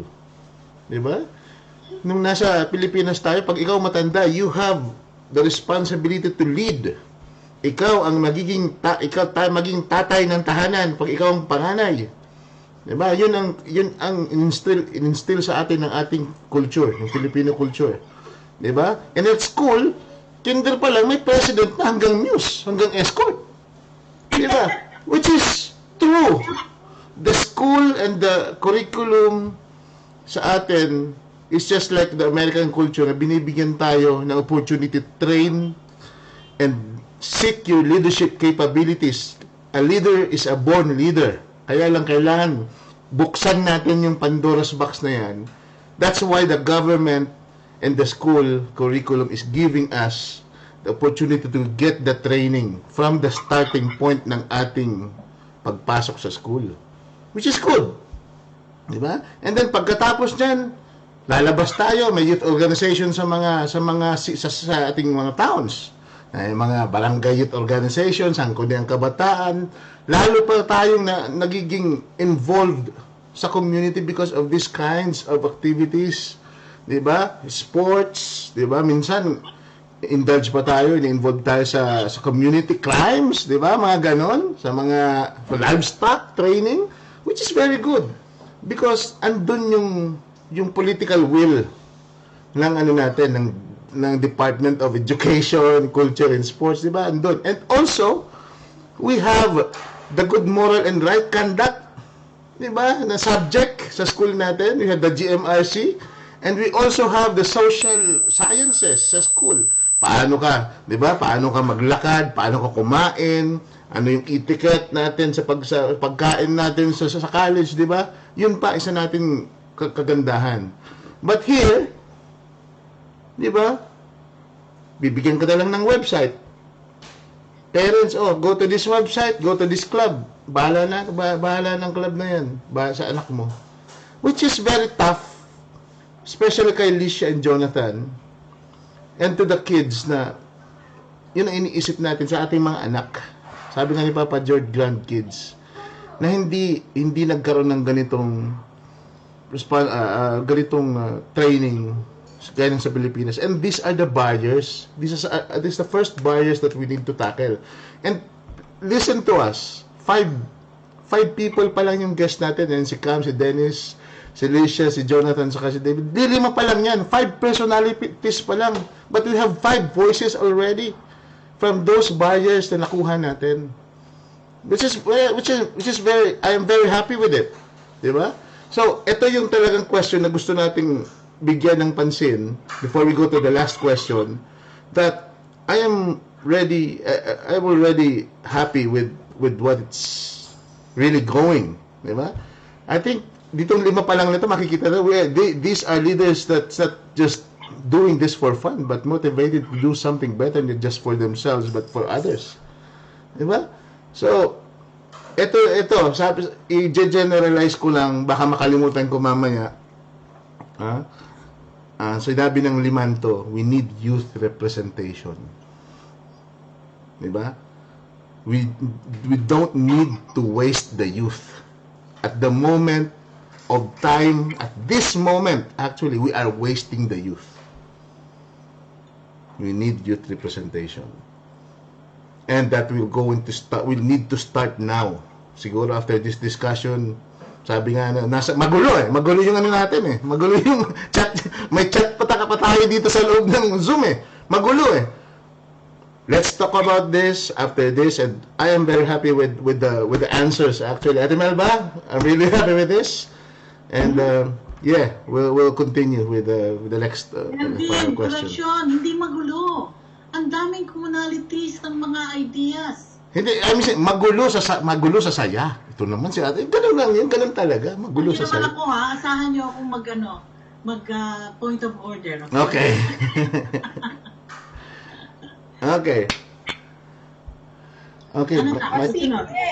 Meron pa tayong huling katanungan. Oo, promise last na to. O, sige. Ang sasagot naman ito, mag-umpisa tayo kay Jonathan. O, ito naman yung 5th question, Jonathan. What do you think are the current challenges in the Philippines and in Australia, especially for young people.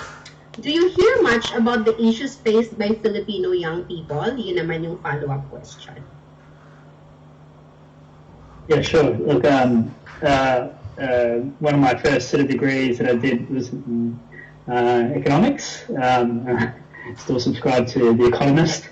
And looking at the roadmap in terms of vaccination for COVID, unfortunately, certain parts of Asia and Africa will not see herd immunity apparently until 2024, something like that, which is a terrible thing to see. You know, and we in Australia particularly see the impact, the immediate impact that can have, but looking at the situation overseas and so forth. But in terms of Philippines particularly, I think, yeah, that's one of my concerns, that what will Philippines look like?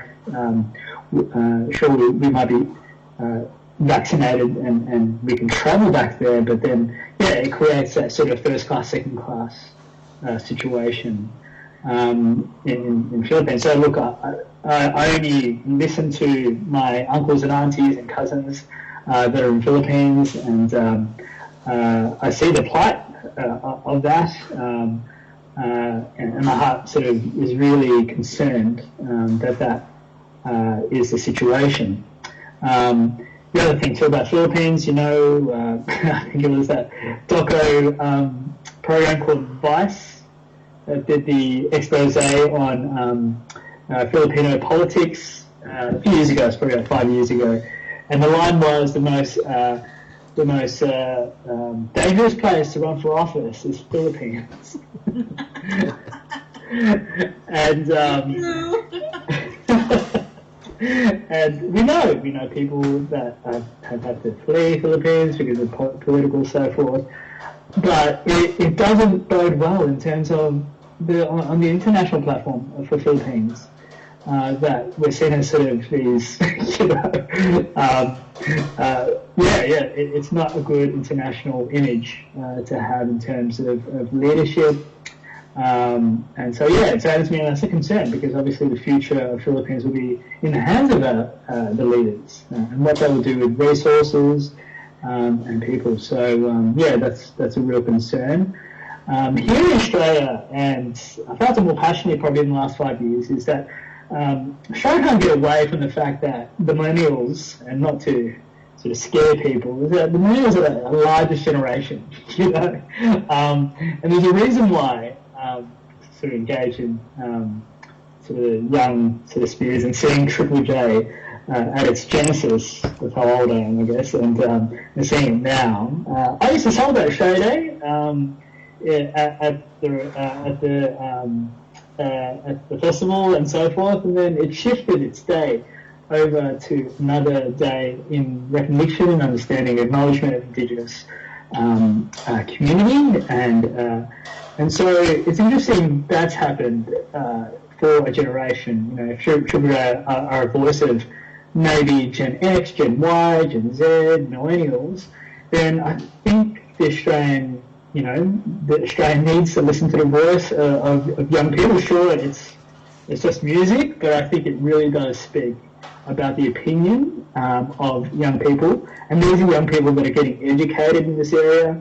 Unfortunately, if you're not at schools that actually are teaching Indigenous history and correct Indigenous history, like getting an elder to come and speak about their lands in which they are literally living on and learning on, I think Australia has a long way to go in that area.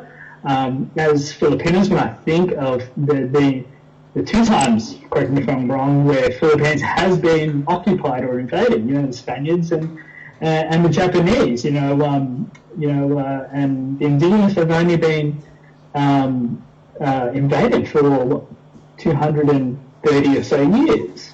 Correct me if I'm wrong, Philippines was how long occupied by Spain? 333.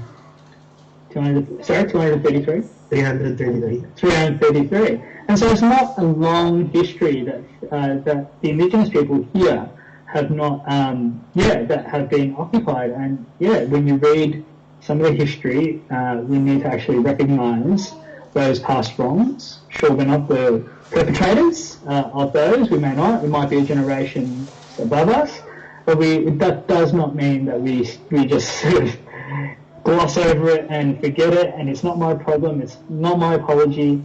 So I think that is a huge issue for Australia actually to move forward. For example, the Maori people of New Zealand, how integrated their culture is. They have a prime minister who speaks Maori, so it's and probably Scott Morrison can't even figure out one language in the numerous languages that are reality check, yeah. in the multiple nations that are on this land. So yeah, it is a disparity and a sadness, but again, we need to continue to work at it, and I think that's where young generations need to work at, young Filipinos particularly, growing up in the West, I know a lot of Filipinos out there were very much engaged in talking about social justice issues. And so thinking about young Filipinos and moving that aside, young Filipinos in Australia now, is that one, I think they need to really own their Filipino identity. I think that gets lost, and I was just mentioning that with Melbourne and a few of the other guys over at dinner the other night, that in the 80s and 90s, when a lot of the Filipinos were migrating, a lot of my friends who were born in Philippines can't even speak a word of Tagalog. And I was born here, I can speak it fluently. So what does that mean? It's so important that we're not sort of shamed into just speaking English. We need to actually really claim a lot of that. And I think for me, growing up, I think I've only realised that as I grow up. The other thing too, with young Filipinos and migrant families as a sort, but particularly Filipino families, pastoring through as a youth minister back then, seeing that Filipino families want to bless and care for their kids, and sometimes the bar they're sitting is alongside these very affluent, people with a lot of money and buying such luxurious things, and so modern families seem to try to match that a lot. And what happens is that they work so much, they earn so much money, but they forget the relationship. They lose out the time of relationship with their children. And so that's where I've seen the disconnect and where I believe there is a barrier for that. And that's got to do with a lot within the family itself. So I think they're some of the things I think are challenges. Salamat, Jonathan. David? Yep. Sorry, ito mabigat na tanong to, pero yeah. Siguro, no, if there's one thing that, for me at least, and at least from people that I hear from, the greatest challenge right now in the Philippines is the upcoming 2022 election. So, this is the way I see it, because if you look at the scale of the past few years, the political landscape in the Philippines does not share a good reputation in the international scene. That's what Jonathan also mentioned. But it's really true. And to the point that even some of my peers here in Australia who are studying don't even want to go back because they fear for their lives. That's how not good it is for siguro na. Yep, so yun yung pinaka-challenges. And if you can see, but there's also a window of opportunity doon para sa akin, though it's the greatest challenge, but it's also a window for opportunity. If you can see the latest sa mga political na scene, which is the Biden and Trump election, there is a huge spike of younger voters ever in American history. It's 47%, if I'm not mistaken. Correct me if I'm wrong, but that's the huge spike. So you can see there that young individuals are fed up. Young individuals are speaking up right now, and I really hope that happens back in the Philippines, because you're not talking about just like a 6-year office here, but you're talking about lives to be changed, lives to be saved, lives to be spared, lives to be improved.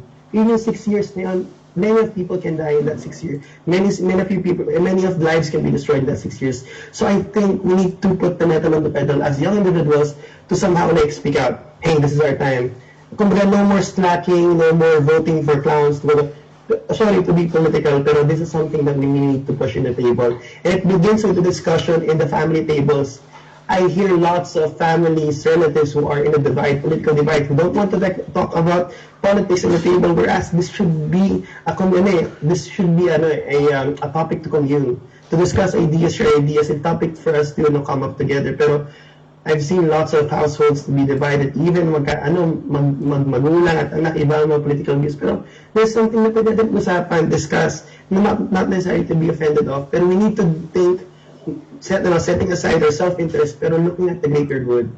That's how very powerful ang politics. Kasi for some politics is a game. Pero for some, politics is a matter of life and death. For those vulnerable people, for example, those living in poverty threshold, umaasa nila sa magagawa ng proyekto ng mga local nila leaders nila. So, to the point na, teka, if you're sitting on the right boat and sitting on the comfortable side of the boat, okay. Pero for some people, wala silang choice. They need to vote. And sometimes, yun yun eh. So, sa atin, so for those people who have the power to reach out, to disseminate right information, to somehow speak out, I guess it's our time. It's the greatest challenges of our time, but we really need to participate.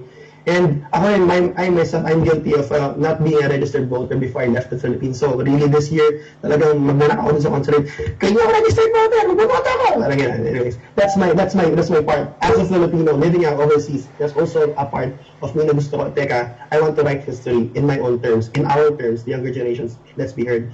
That's just in the Philippines. So Australia, one of the things nga ito is we lost the Filipino narrative in the younger individuals. Sobrang, I've met lots of younger individuals who were born here, even those people who were migrated here na talagang nawala na yung lost. Na-lost na yung sense of being Filipino. Pero not necessarily, there are people who are, like, sabihin natin, 80-20, 20 people who neglect, like, they veer away from being Filipino, but 80% really are hungry for it. Like sabihin, teka, di ba ito na magulang mo? Hindi na eh. Kumbaga, yung older generations, hindi na na-transcend yung mga stories. Hindi na natin nakwento yung narrative na, alam ba si mama ganito? This is the story of the first migrants struggle ganito. Hindi na na-appreciate na may young individuals yun to the point na, like, parang narinig na lang na yung construction ng pagiging Filipino is about poverty, about lack of opportunity ganito. Hindi, never yung mindset to the point that the young individuals are no longer don't want to be associated with the Philippines. But I have seen some individuals who were born here, didn't even know how to speak Tagalog, but if they graduated, they want to go back to the Philippines and to do something right. So yung mga ganun mga tao talagang hands down ako.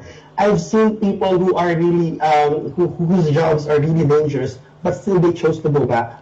Because they felt na, no, it's my duty as Filipino to do whatever is right back in the Philippines. Even though it's life-threatening, even though wala kang kikitain, even though may mga ganun tao, I'm so proud of them. And I hope that the younger individuals actually hear these narratives.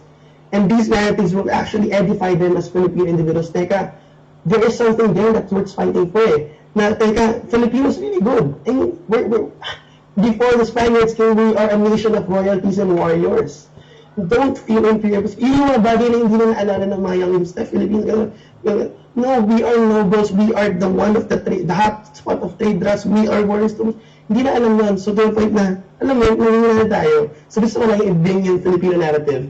And by that, being able to understand what Filipino is and what is a 21st century Filipino, that will somehow, not necessarily alleviate all the problems here in Australia, but something that can edify and that can actually propel that dream of us that ma-establish yung Filipino identity dito and hindi siya ma-forgot. That I would, yun lang, so pinapahaba na naman ako. Sorry. Right. Appreciate it. I think with the pandemic is a global problem, and it definitely affects us, the youth, especially those, even the ones in high school, like they graduated in their homes, they couldn't even graduate, they went on stage.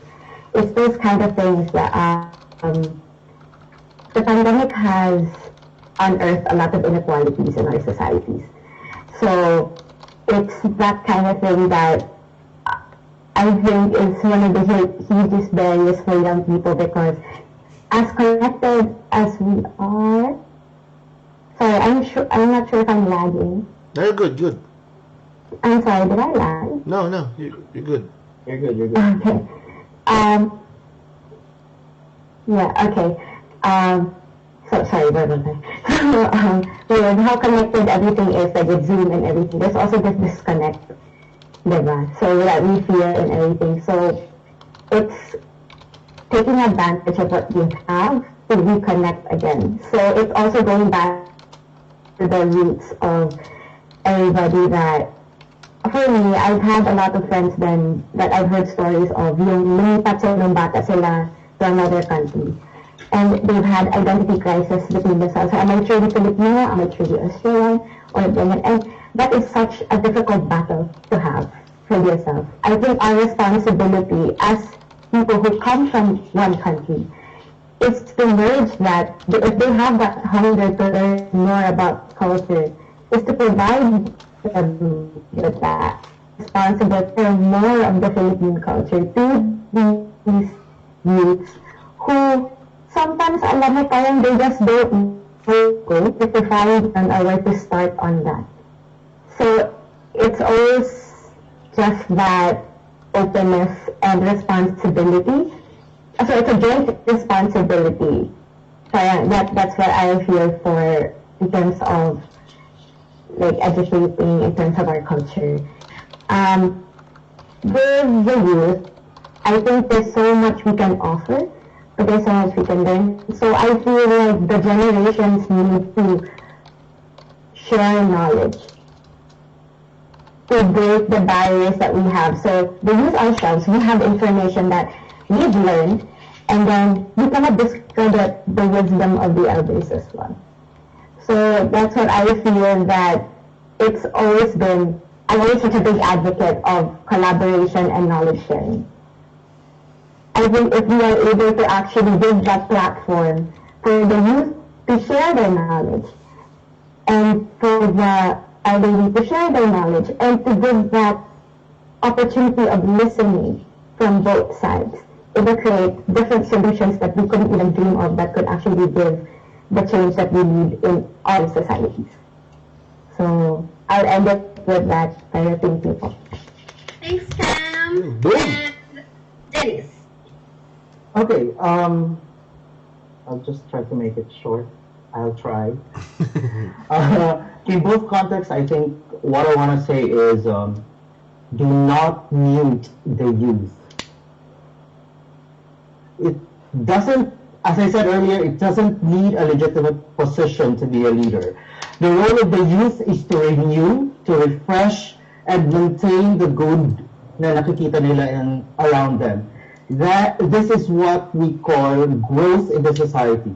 To ensure the continuity of the Filipino narrative that David was talking about earlier in Australia, for instance, the youth should continue practicing our cultural traditions and to always be critical and look at the social realities, not just in the country where they are now, but also to the country of their parents, to our own country, the Philippines. We talk about problems and solutions, but maybe I just want to highlight that sometimes the simplest solution to the problem is not always the best solution in the long run.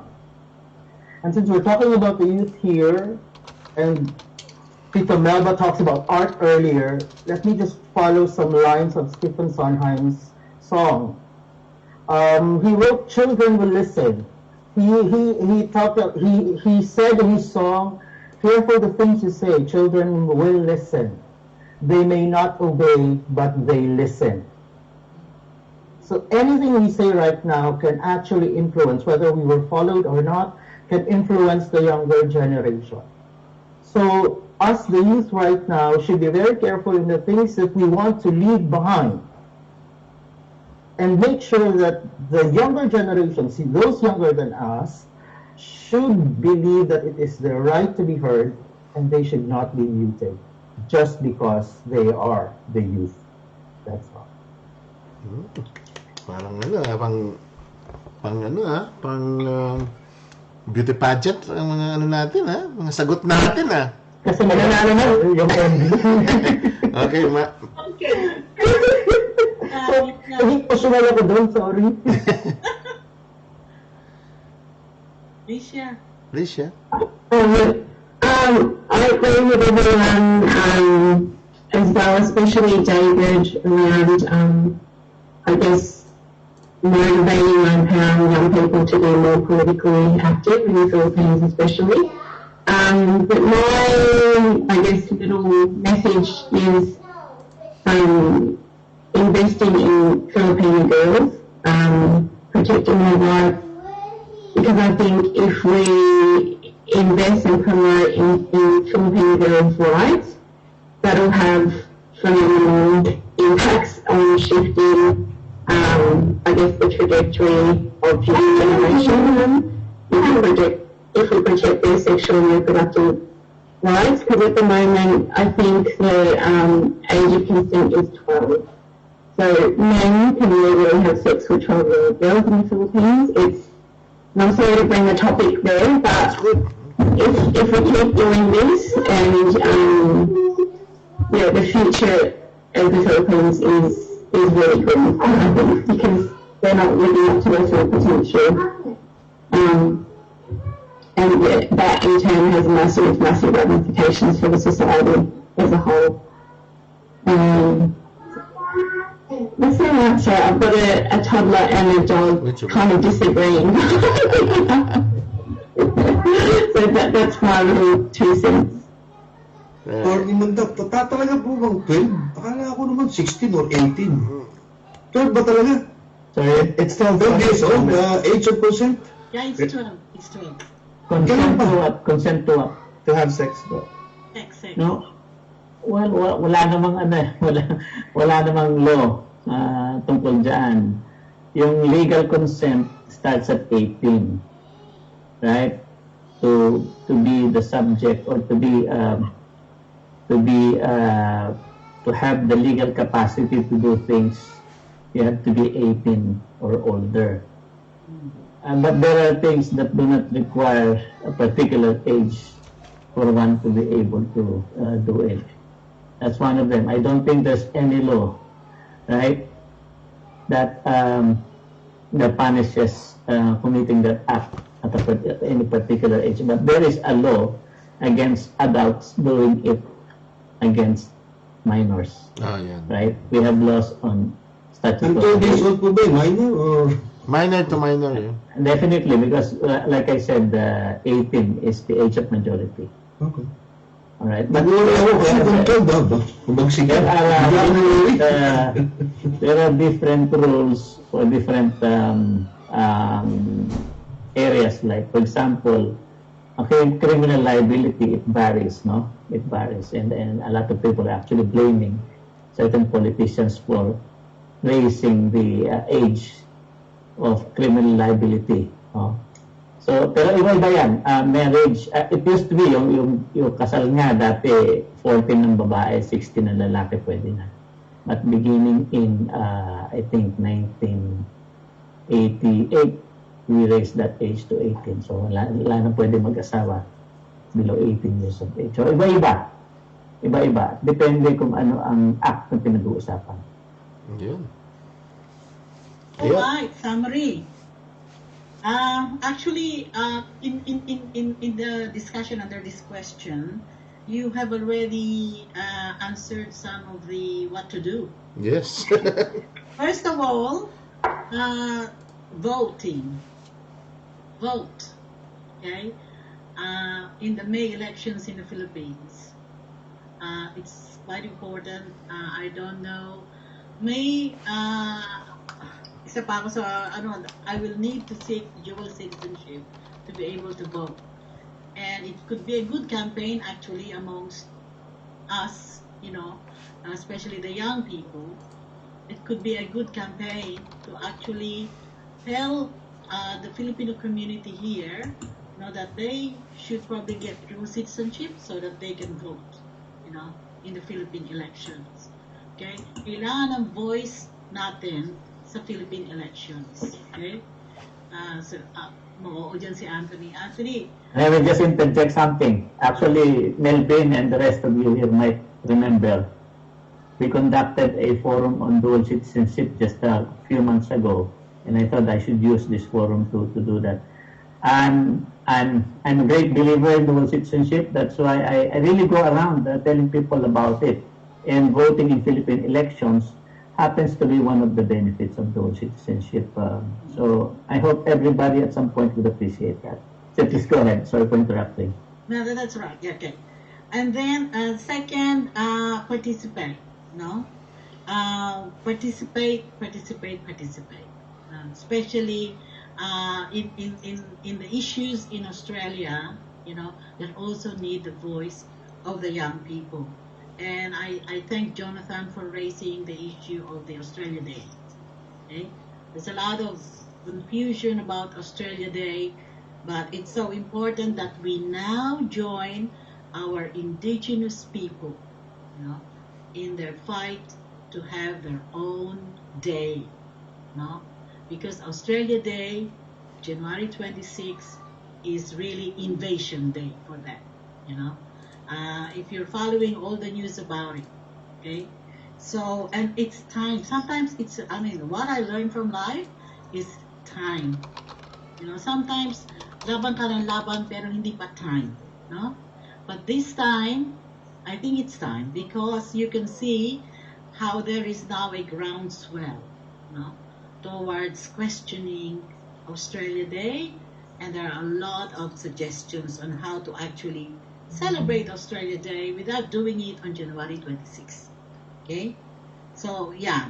And then the other thing is, can I say, who was it who said, sorry to be political? David. That was Say sorry. No. Because everything that we do is political. Yeah. Politics is derived from what? Police. People. Okay? So never say sorry about being. In fact, that is what you should do. Yes. Be political. Yeah. Okay? Kaya tayo invisible because the Filipino community is never political. Sorry lumalabas ang pagiging aktivista ko rito. Talaga, kaya tayo talang-talo ng mga Indian, no? Ng mga, Indian ang pinaka, mga Africans. Natalo na tayo ng mga Africans, kailan lang dumating yung mga yan? Tayo, 1900, nandito na tayo.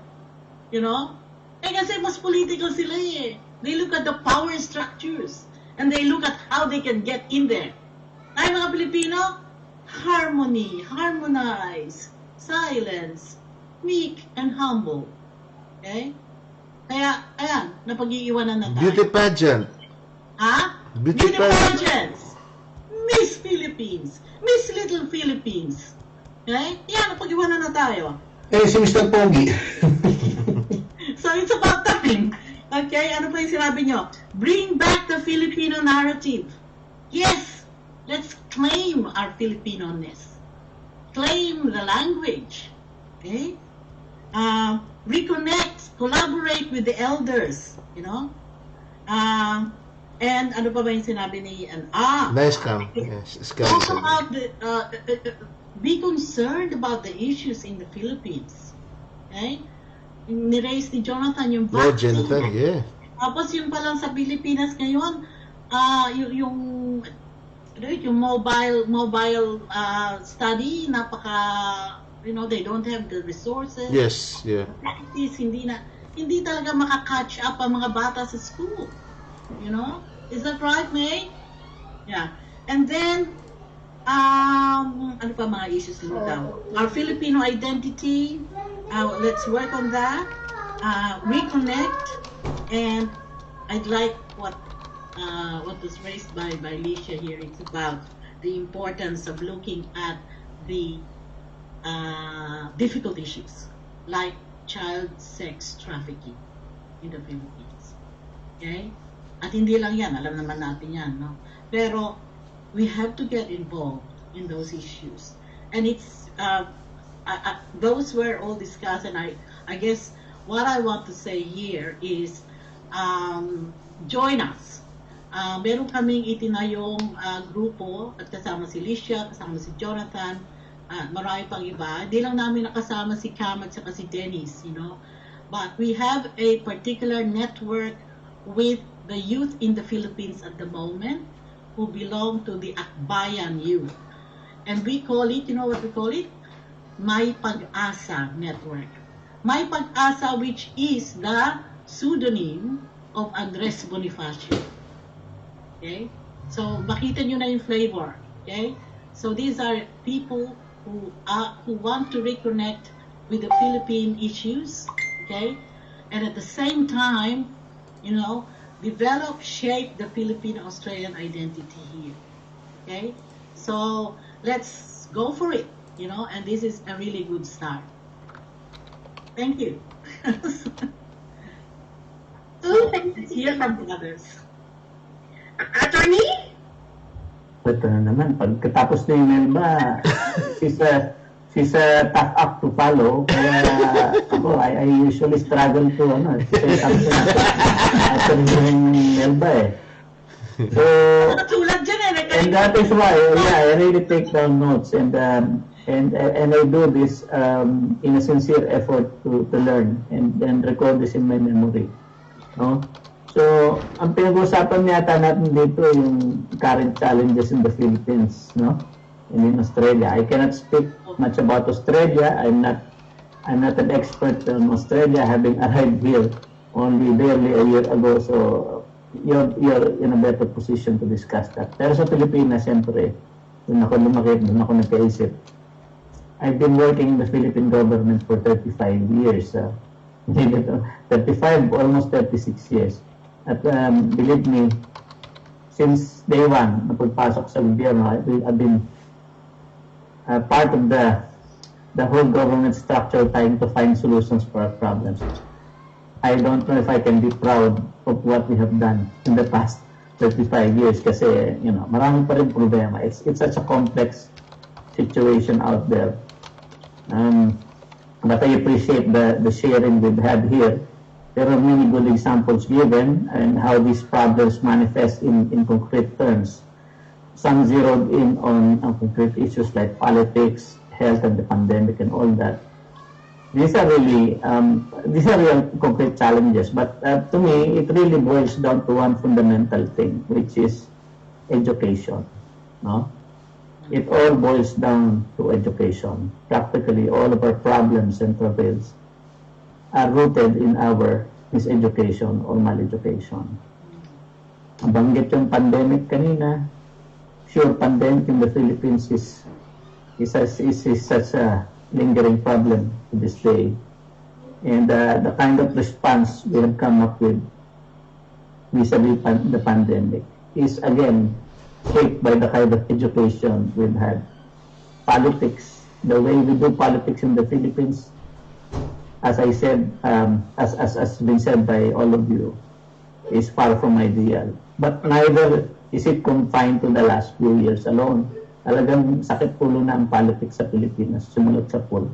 Again, it is rooted in our education or maleducation.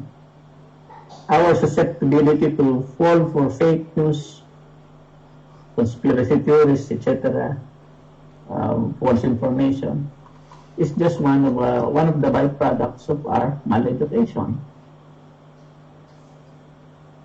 It is education or the lack of it that creates our destiny, good or bad. So much has been said about politics, but if you really look at it closely, yun nga, doon din nakaugat yan eh.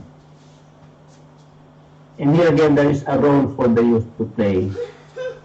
Like has been mentioned, you must participate more actively than ever before. You vote. If you are not Filipino citizens, please, I invite you to become Filipino citizens, either by, yung mga iba sa atin dito, you might not realize it, pero Filipino pa rin kayo. Filipinos, children of Filipinos born abroad at a time when either parent was still a Filipino, ay Filipino pa rin. So, in some cases, you don't really have to apply for dual citizenship. Right? Kasi not all parents know that. Kapag pinanganak pinanganak nyo ang anak ninyo rito sa Australia, which automatically makes them an Australian citizen, kung PR na yung magulang. I understand kung estudyante yung magulang, hindi. The doctrine of jus soli doesn't extend to the child. Pero kung Pilipino ang magulang at pinanganak ang bata dito, ang anak dito, which automatically makes the child an Australian citizen because of the theory of jus soli, Pilipino pa rin yung bata. So, look at your birth certificates and find out kung ano citizenship ng magulang ninyo.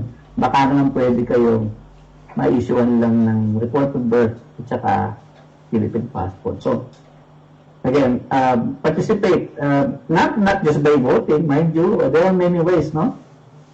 You can be catalysts of change, use your power to change our culture if necessary, our educational system if necessary.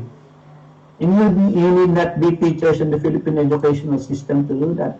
Use the means that are available to you. Maraming paraan, hindi lang media, hindi lang social media, even person-to-person relations. That is very important. Umuwi kayo sa Pilipinas, makipag-usap kayo sa mga kapwa kabataan. That is a powerful tool for social change. No? Build bridges in the Philippines, and don't ever forget your connection to your homeland. So, ito po ang mensahe namin sa inyo. Huwag kayong makalilimot sa inyong pinanggalingan. Yun lang po. Thanks, Attorney. Any last words, Papa George? Papi, Bibo? Maiksi. What I picked up is like, there's so much, obviously, so many challenges has been identified. To a certain extent, there's a certain degree of optimism, while acknowledging there's so many things to do, both in the Philippines and in Australia. But from where I am standing now, I mean, I cannot solve everything. But I know one that we can address straight away. For those of you who wanted to speak Filipino, because you were born and raised here in Australia, or like you came in early, well, that's easy. All you have to do is reach out to Mayora or Alarot Kultura, and that is slowly how you build up your mother tongue. So if you can say maraming salamat po, especially the po part, because that is a sign of respect. Without you knowing, it's more than just saying thank you. It's actually thank you, and that Filipino value of showing respect. It's a two-letter word. And I think Mayora will be more than happy to teach you that, share you that. It's more than just the word, and everything that comes to it. So we can talk about politics, we can talk about COVID, we can talk a lot of things. But there's something that you can do straight away. Learn the Filipino language, and there's in front of you this wonderful lady who's doing magic and sharing and fighting to, how do you call that, Mayora? Because we had a brief discussion before we went live on air. Try to advocate for for the Filipino culture, our heritage, to be alive and kicking in Australia. And it's your self-identity too. Yes. It gives you, a better understanding of who you are. So if you do not have time to physically go there, she's available online. Papi Melvin? Si Bibo muna, si Bibo. I'll do the last ones. First and foremost, maraming salamat po sa guest po natin ngayon, and also sa lahat po ng nakinig at nagbigay po rin po ng opinion. Again, ito po yung sinasabi nating future. Diba? Ito po yung the future is bright. I'm very happy din po. Naging kasangkapan po ang Good Vibes Pilipinas sa pagpapahayag po ng mga mabuting adhikain bilang Pilipino dito sa Australia. Yun lang po. Thank you very much Sir Attorney Mandap, and also Tamelba, sa lahat po ng naging guest po natin, Sir David, si Cam, and also Jonathan, and Dennis. God bless you all. Anyways, Bago ka mag-last words, Papi, gusto ko lamang pasalamatan ang ating mga sponsors. Maraming salamat po, Miranda Migration, SD Property, Mighty Finance, MLB Group of Companies, and Talier Auto. At syempre sa mga bago po naming sponsors, 5B's Humanitarian, Merchants Manila, Happy Hat, at Lutong Pinoy. Maraming salamat po sa inyong patuloy na pagtitiwala sa Good Vibes Pilipinas. Happy? Alright, I just want to ask our youth leaders kung meron pa kayong final say? Meron pa kayong final say? David, Cam, Dennis, Jonathan, are you good? Okay. So, sino po may kinig kayo? Mag-prepare National Youth Conference. Thank you. David, ano na natin dito yan? Resolution. Yeah. Pag-usapan natin mamaya. Resolution. Okay. Alam na. Becca naman. Alam na ko sa mga plano. This will be the starting group. Actually, meron po kami kasing group po ni Dennis. We call it Ascend. Wherein these are the Filipino leaders in different student councils across Australia. So different states po. We're in a part of that group. Pero we're thinking before of having that national youth conference to be held in Canberra sana. I asked namin yung support ng embassy, pero I think facility-wise mahirap, and then COVID at that time, it's really hard to gather people around, so yeah, that was a problem. Pero we really want to meet like physically, parang mas may sense pag may physical na interaction sa isang online. Online, pwede mo i-mute sarili mo, stop video, tapos alis ka na parang gano'n. Physical lang gano'n, like you sit down, discuss with people, engage. Umalas ako. Sana we can do that this year. Well, I think, we can start from here. Jonathan, I think this is something that we will be, happily be involved in, isn't it? Yeah, with definitely. the network, yep.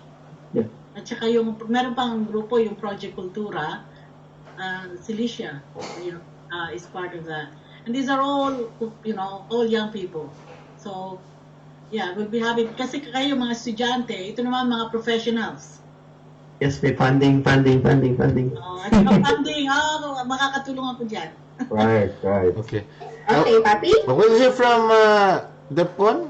Anthony Mandat, we still have some things to say. Well, ang akin, pasalamat lang ulit kasi sa mga ganitong pagkakataon na lalo na kung wala naman tayong ginagawa Sabado ng gabi, samantalahin at makilap sa mga ganito, makabaluhang diskusyon na ganito.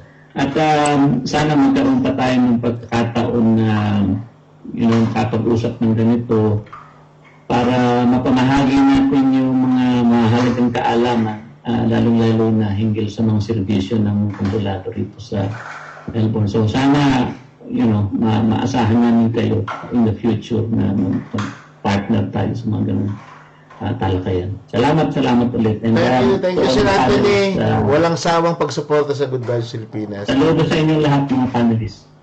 Ate Melba? Well, wala na akong masabi kasi I think 200% kung na-achieve ang goals. Di ba? Hindi lang 100%. Yes. Alright. Okay. So, siguro ipagpatuloy natin. Meron ba tayong way to actually get in touch with David? Through Dennis and Cam, no? Yeah. Actually, after this live, we can still talk a little bit, maybe 5 minutes to get along. Okay. Add Facebook. Let's go. Okay. Yeah. Okay. By the way, I am very happy. The Good Vibes Pilipinas family is very happy. Sir Anthony, lahat nakatawa ngayon. And I think it's a start of a new beginning. Yeah, whatever you've been parang searching for, Dennis, Cam, Jonathan, Cilicia, and David, I feel you. Naghanap talaga ako. That's why napunta kami kay Ate Melba. So I think the first problem that we need to solve na given na is yung migrant mentality natin, di ba? We need to survive, we need to live, become stable, and help family, and another extend to help extended families, di ba? So yun talaga yung natin, naging problema natin as migrant. It is normal. So one more bad thing na siguro good din is yung diversity ng Australia. This country is so multicultural, so diverse na makakalimutan mo pagka-Pilipino mo kasi hindi gaano yung racism, di ba? This is this is the place to be para sa atin. And also yung youth priorities na inimpose sa atin habang nag-grow tayo. Sabi sa atin sa Pilipinas iba kaysa sa dito, di ba? Pinag-enumerate ko na noon. Sabi sa'yo, iho, mag-aral ka, ganyan, maging ganito ka, maging doktor ka. Dito, pag sinabi ng magulang mo, dapat itayo mo sarili mo, maging independent ka, you have a job, magkaroon ka ng partner and have kids and then go. Ganun lang. Di ba? That is what I think Jonathan and Alicia has been ordered to by their parents. Hindi yung tulad ng nangyari sa atin. So, these are the things na ibinagsak sa youth dito sa Australia. Ibinagsak yun. And I think the major solution to this, base sa napag-usapan natin, in my own opinion, I think the elders and the young leaders should collaborate. Should put in one. Diba? Yung positive na mga elders, saka yung positive na yung leaders, dapat mag-bolt in. Yun, kasi hindi ka pwede makipag-merge na sa, di mo na kayang kutkutin na roots So you need to plant more positive seeds sa positive ground in the positive weather. You need to identify and collaborate, accept, adapt, improve, and grow. Parang go out there and don't just become, an activist or a keyboard warrior. Activism is not enough, in my opinion. Take it from me. I've been there. But go out there, sabi nga ng mga leaders natin, go out and participate, take actions, okay? Take actions and become solutions and lead. I think the last motto is a change of vision. The youth, we don't need the youth to, we are destroying the youth. This is our time. A change of vision makes your mindset change. The change of mindset makes our attitude change. And that habit, change of personality, make your future change. And that means you can change the world. Yun lang naman ang number one na I think na kailangan nating baguhin. We need to have a vision. We leaders not just do this for fun, but motivate to do something better, not just for the self, but self for others. It is good, but it's not enough. Activism is good, as I've said. Activism is good, but it's not enough. We need to be there to spread the positivity, to spread the good things that we need to do in this world. Kasi kung merong goods na nangyayari, merong bad na nangyayari, hinahatak lang yung good We need to move forward and go on and go on. So it doesn't mean na magandang negativity. Those are learning experience. But as I've said, we need to find the right elders. If we are the right young leaders, we need to get and look for the good elders as well. Yun ang number one na nangyayari sa atin. From the first inputs na nasabi ni David, nasabi ni Dennis, nasabi ni Jonathan, who are they? Itong mga nagpapakita ng leadership, parang hindi ko gusto. Parang napakasabi nga ni Cam and Alicia, parang we need to destroy the system Diba? So, at the end, we identified the barriers. Yun talaga ang dapat makita natin sa discussion na to. And I couldn't agree more kay Ate Melba. Talagang without Ate Melba sa forum na to. Thank you, Ate Melba Marginson, for really joining us. You have given us all the knowledge, and also I think this youth is really looking forward to have you in their in their community support group. Ayan. So wala na akong masabi, Mayora. Okay, so once again, thank you so much at maraming salamat po sa pagsama niyo sa amin ngayong gabi. Sa lahat po ng aming mga sponsors, maraming salamat po sa inyong patuloy na pagsuporta. Ako pong muli si Mayora May. Magandang gabi po!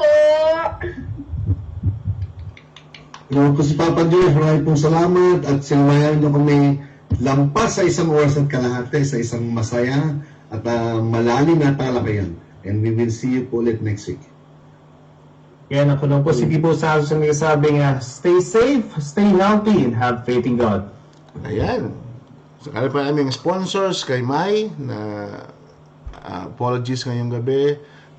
Sir Anthony Mandap, thank you very much. Ate Melba and all the youth leaders that here and sa lahat ng nakinig and makikinig and manonood mamaya. Thank you all. Salamat po. This is a very good discussion moving forward.